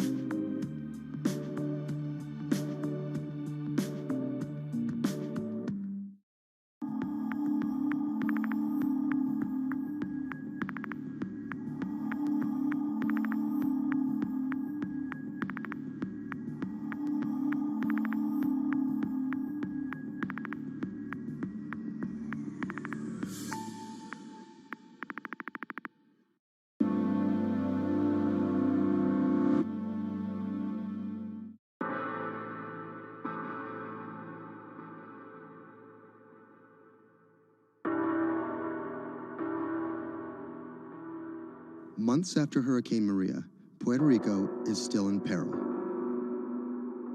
Huge swaths of the island are still without power, running water, or access to medical care. Experts estimate that it will take years before these services are restored island-wide. Much of the blame has been placed on FEMA for a slow response in comparison to recent disasters on the mainland. But recovery from a disaster of this complexity and scale has proven more challenging than anyone anticipated. And filling the gaps between an overextended public sector and a suffering populace falls on the private citizens.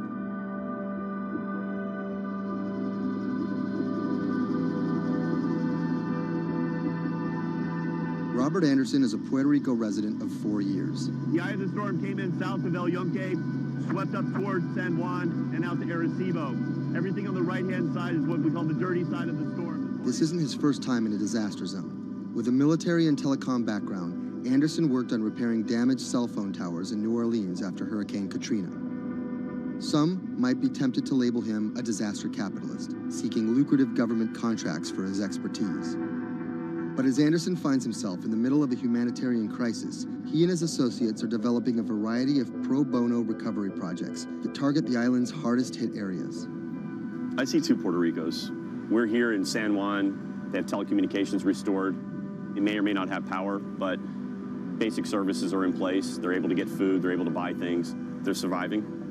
And when you look outside of the San Juan area, you can go 15 minutes from here and find areas that are devastated.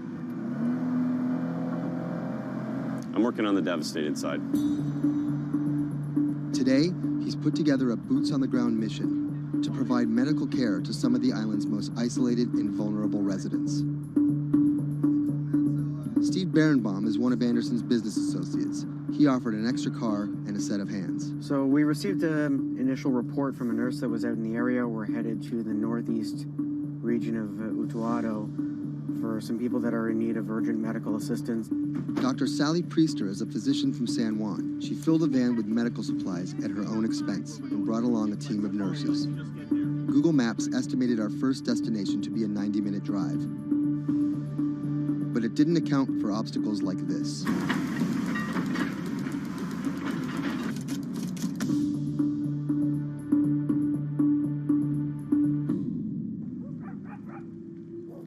Our first stop was the home of an 82-year-old blind Vietnam veteran. His roof was blown off by the storm, and he's been living alone in a back shed for nearly 2 months. His cane actually got broken in the storm, so he's limited mobility. He has a number of medical ailments. Dr. Priester's having a look into him. We called the VA. They're going to get him set up with what he needs, get him stabilized so he can then be transported either to an evacuation center or off the island. It's when the chain gets broken, when those families that are connected to them leave the island or take off, these guys get left at the end of the road, and it's tough.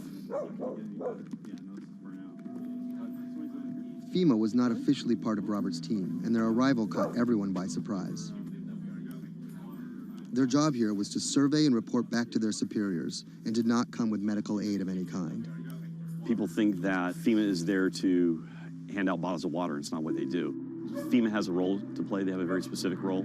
They bring in ships, they bring in airplanes, they bring in tractor trailers with pallets of things. But they're a big machine, and there's gaps in that thing. And you're seeing one of the gaps here, and we help fill that role.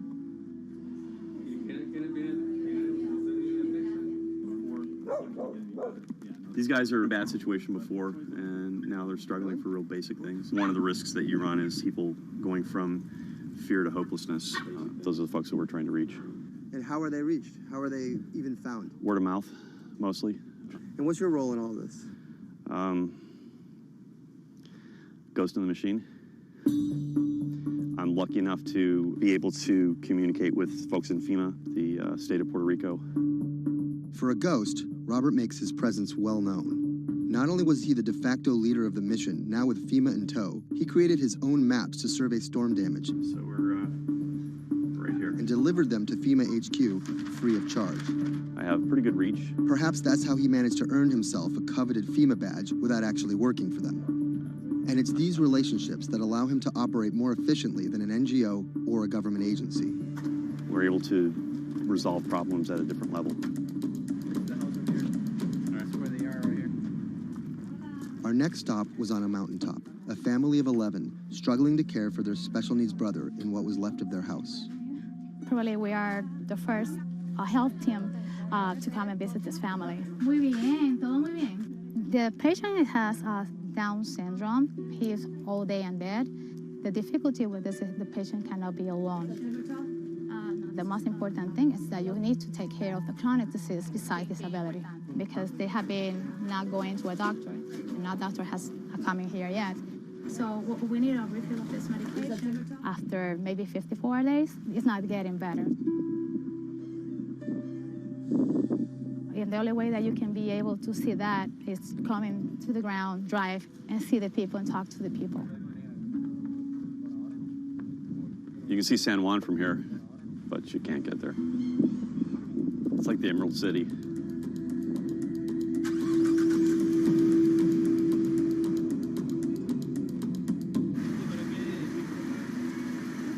On this stop, we caught word that a man living alone at the edge of the jungle was in need of care.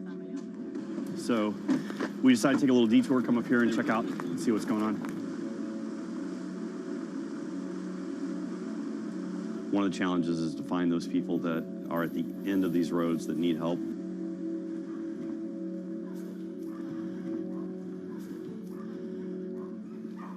¿Pero por qué estás solo? ¿Por qué estás por acá tan solo? I'm asking about why he's alone right here. He said things of life happens. Yeah, I'm here by myself. So ¿dónde vive acá? En la parte de...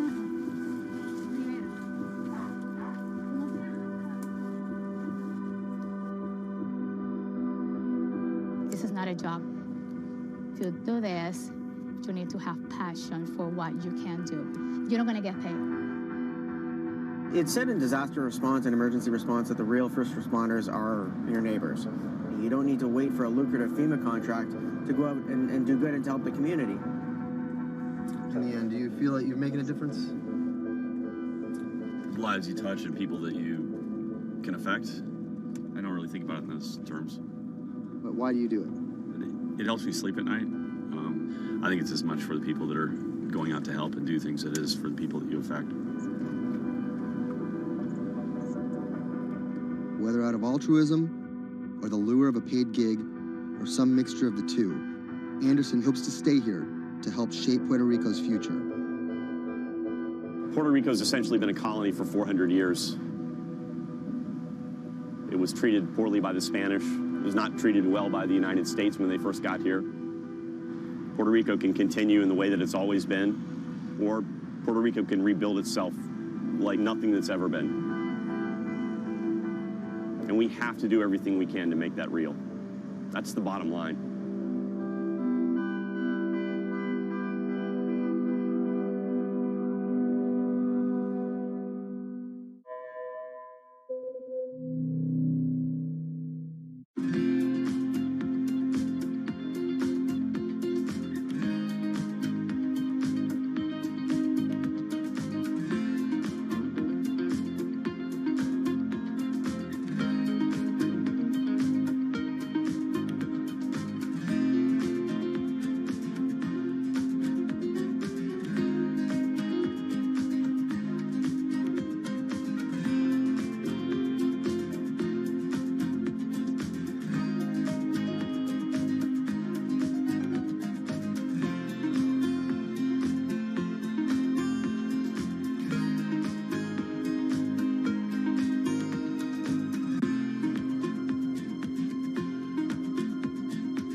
When I met him first online, I found him to be really sweet. I think I was the one who was talking for an hour. He was just listening. When we met, I saw her. She was beautiful, intelligent, and kind, which was, something that I was looking for.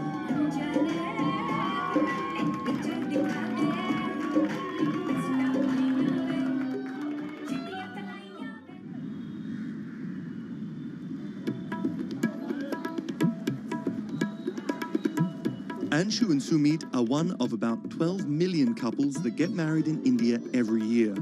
Unlike their parents' generation, they're not from two close villages, but from two cities on opposite sides of the country.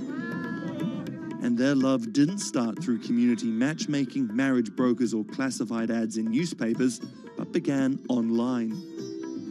So we met through jeevansati.com. So it's basically an online portal where we have detailed profile of different grooms and brides. It makes a lot of remote profiles who are located in distant areas more accessible. Thanks to growing internet and smartphone usage, matrimony websites and apps in India are starting to disrupt the matchmaking industry. More and more people are finding their partners at the click of a mouse.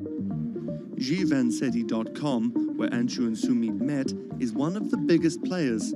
Young Indians looking for love set up profiles including their caste and horoscope, but their criteria for choosing spouses appears to be changing. We have seen the shift from traditional caste community conservative parameters to something like which is more focused on education, employment. Anshu and Sumit's marriage was initiated by their parents, but modern Indian couples like them have more input than previous generations. We looked up to them to agree for the proposal, but it was primarily our decision that we wanted to be with each other. So what's the emoji you use the most to send to each other? So there's a bear which basically we use for indicating a hug. Yeah, that's our language basically, bear icon for a hug. Time flies when you're in love, and just 1.5 months after they first met online, the couple got engaged. They decided to hold their wedding less than 3 months later. But planning a traditional Hindu wedding on such short notice is no easy task. The massive event usually lasts 3 days, has various ceremonies and celebrations, and involves the entire two families and hundreds of guests. Luckily, there are websites and apps for that. We searched online, we got in touch with Wedding Brigade, and they helped us finalize the venue. And it makes the search faster and efficient. Startups like the Wedding Brigade are challenging traditional wedding planners in this $50 billion industry. It provides various services from booking banquet venues to buying wedding gowns. The website makes money by charging commission from vendors. People don't want to be limited to what is available around them. They want to know the entire range of options available before making a decision. And now it's easy to find almost everything on one portal.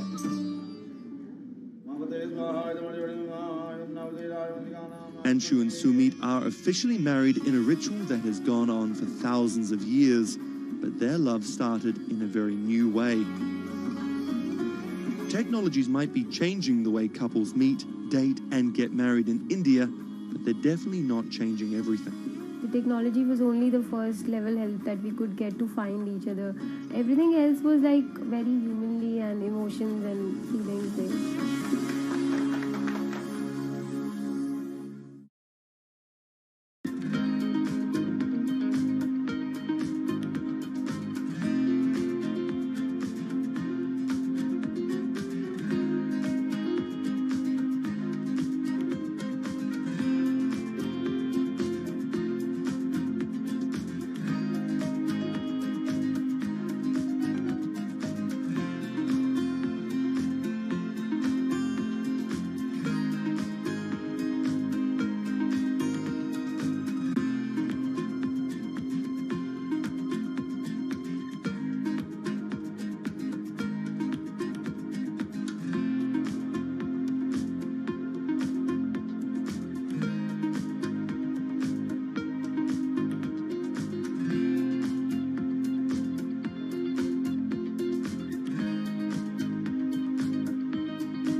Massachusetts Senator Elizabeth Warren has become a symbol of everything the Republican Party stands against. Everyone gets a right to basic health care. We need strong oversight of these banks. A legal scholar and a consumer advocate turned politician, Warren has branded herself as a champion of the working class and made a career out of standing up to big business. While rumors of a 2020 presidency bid remain just that, I'm not running for president. her Senate seat is up for re-election in 2018, and Republicans are already pumping millions into super PACs to defeat her.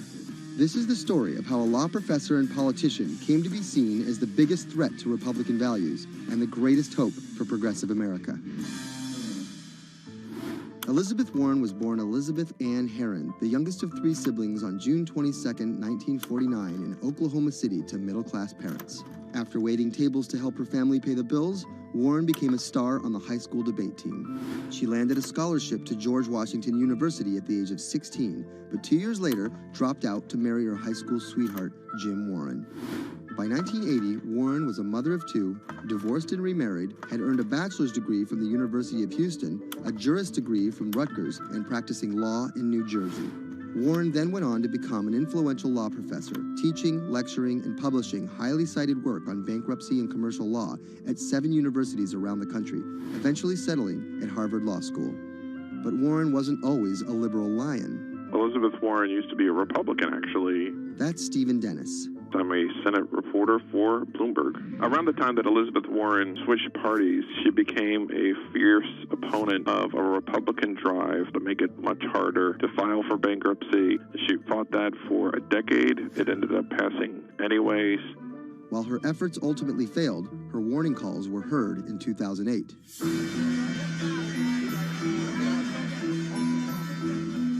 We're in the midst of a serious financial crisis. Our entire economy is in danger. And without immediate action by Congress, America could slip into a financial panic, and a distressing scenario would unfold.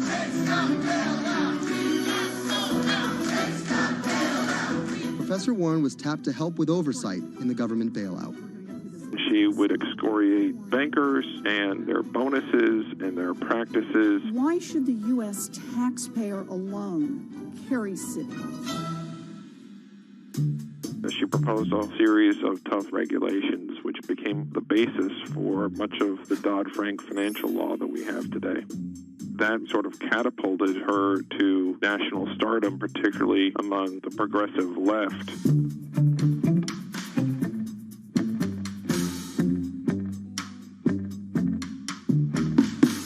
Encouraged by her newfound notoriety, Warren declared her bid for the U.S. Senate on September 14, 2011.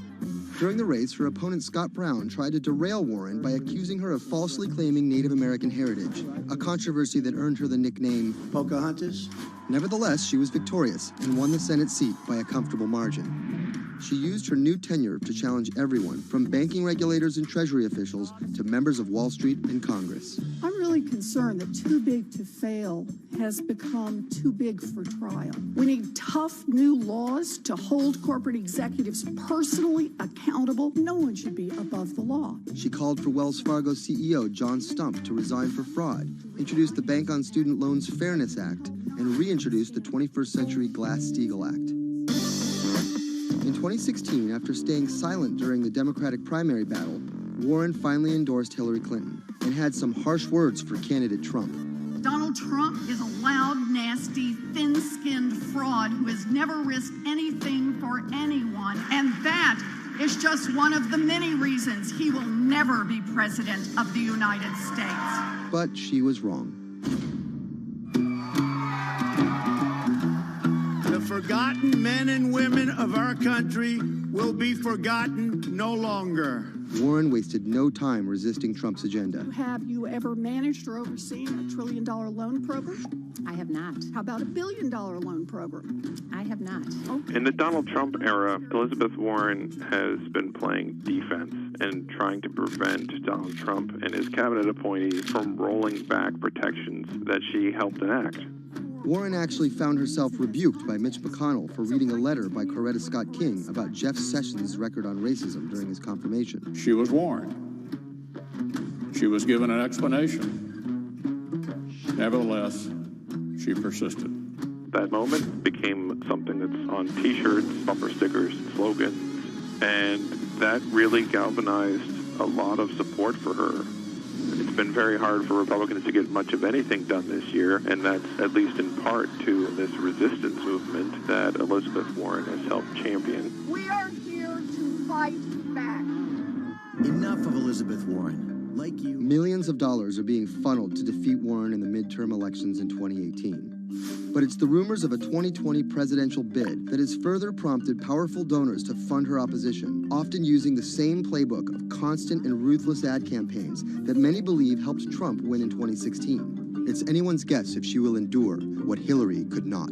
You know, the question for Elizabeth Warren is whether she can go from being a liberal firebrand to somebody who can regularly get 60 votes for initiatives in the Senate and 218 in the House and drive an agenda, and whether she can bring together coalitions for political victories. That's the challenge, and we'll see what happens.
Sadiq Khan, the mayor of London, has made some powerful opponents. He doesn't know me, never met me, doesn't know what I'm all about. I think they're very rude statements, and frankly, tell him I will remember those statements. My message to Donald Trump and his team is that, your views of Islam are ignorant. He's the first Muslim mayor of a major Western capital and proud of it.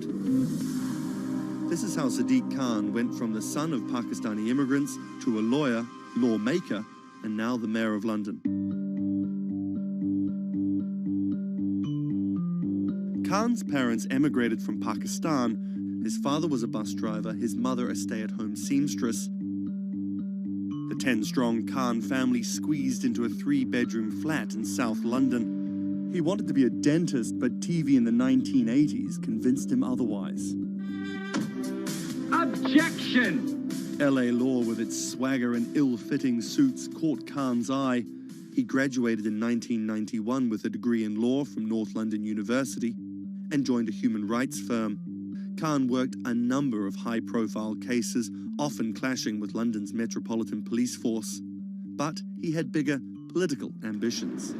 This is what being a new MP is like, squatting on a bench in the absence of an office, dealing with letters from constituents.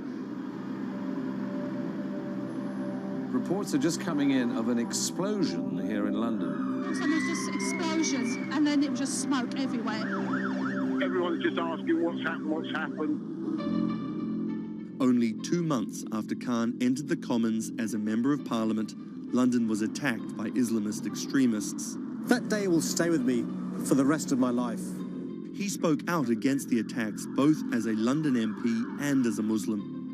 He has been very clear about his opposition to violence, opposition to terrorism, and has set out to make the case for a more open and peaceful Islam. That's Thomas Penny, one of Bloomberg's Westminster correspondents. Here is a man who is a Muslim, and he is standing up and being open and straightforward and being clear that the problem here is not Islam, but it's Islamic extremism. In 2015, a decade after the attacks, Khan ran for mayor of London, and his faith was back in the headlines.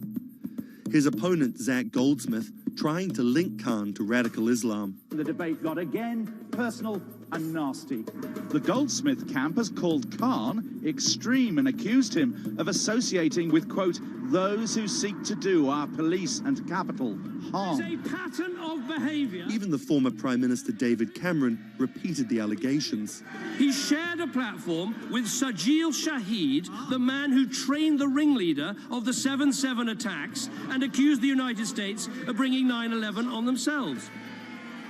But the smears didn't stick. Zach Goldsmith ran a very negative campaign that was based on what people knew was a lie.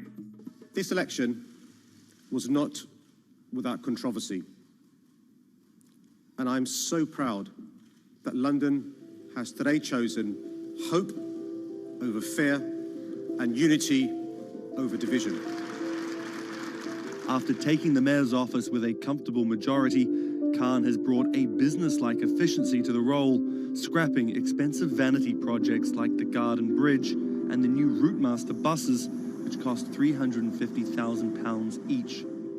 The former lawyer who used to fight the police in court is now praised for his close relationship with them. I was talking to a very senior police officer in the Metropolitan Police who said there was a sea change when he went into City Hall, and the police were saying how much they welcomed this because they knew where they stood and it was more straightforward to work with. So he works like a lawyer, he works like a government minister. Khan's kept his faith at the fore. He's an outspoken voice for moderate Muslims across the world. Donald J. Trump is calling for a total and complete shutdown of Muslims entering the United States. Now, by giving the impression that Islam and the West are incompatible, you're playing into the hands of the extremists. The ongoing spat between Khan and US President Donald Trump escalated when Trump went after Khan, misquoting him on Twitter just hours after the terrorist attacks of June 3rd, 2017. Khan's now one of the most prominent Labour politicians in the UK. In fact, a recent poll of Londoners found Khan was more trusted to keep the country safe from terrorism than the Prime Minister or the Labour leader. His story of going from the son of an immigrant bus driver to the mayor of one of the greatest cities in the world plays well with Londoners. But can he appeal to the rest of the nation? Has Khan got his eye on the top job? And is the UK ready for a Muslim Prime Minister?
What does it take to change the world?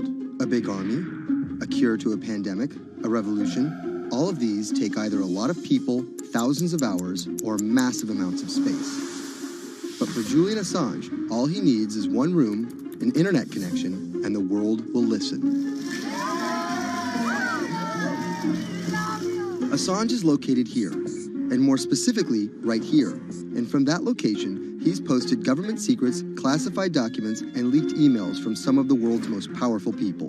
And in doing so, has been labeled a hero, a villain, a nihilist, and everything in between. This is how an Australian programmer sequestered in the Ecuadorian embassy in London became one of the most influential and notorious people in the world. Born in 1971 in Townsville, Australia, Assange has always been on the move.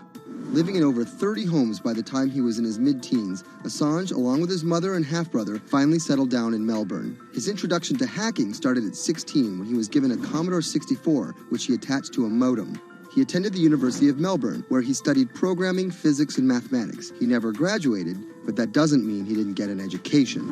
By 1991, Assange hacked into the Pentagon, U.S. Navy, and other branches of the U.S. government. In 1996, he was caught by the Australian Federal Police and charged with over 30 counts of hacking and computer-related crimes. He didn't get any jail time, but he was fined $2,100. I think the first taste of what would come later was the hacking that he did as a young programmer, and that really sort of foreshadowed a healthy skepticism of the use and abuse of technology by governments. That's Vernon Silver. I'm a reporter for Bloomberg's investigations team. Assange's youth as a hacker laid the foundation for him to start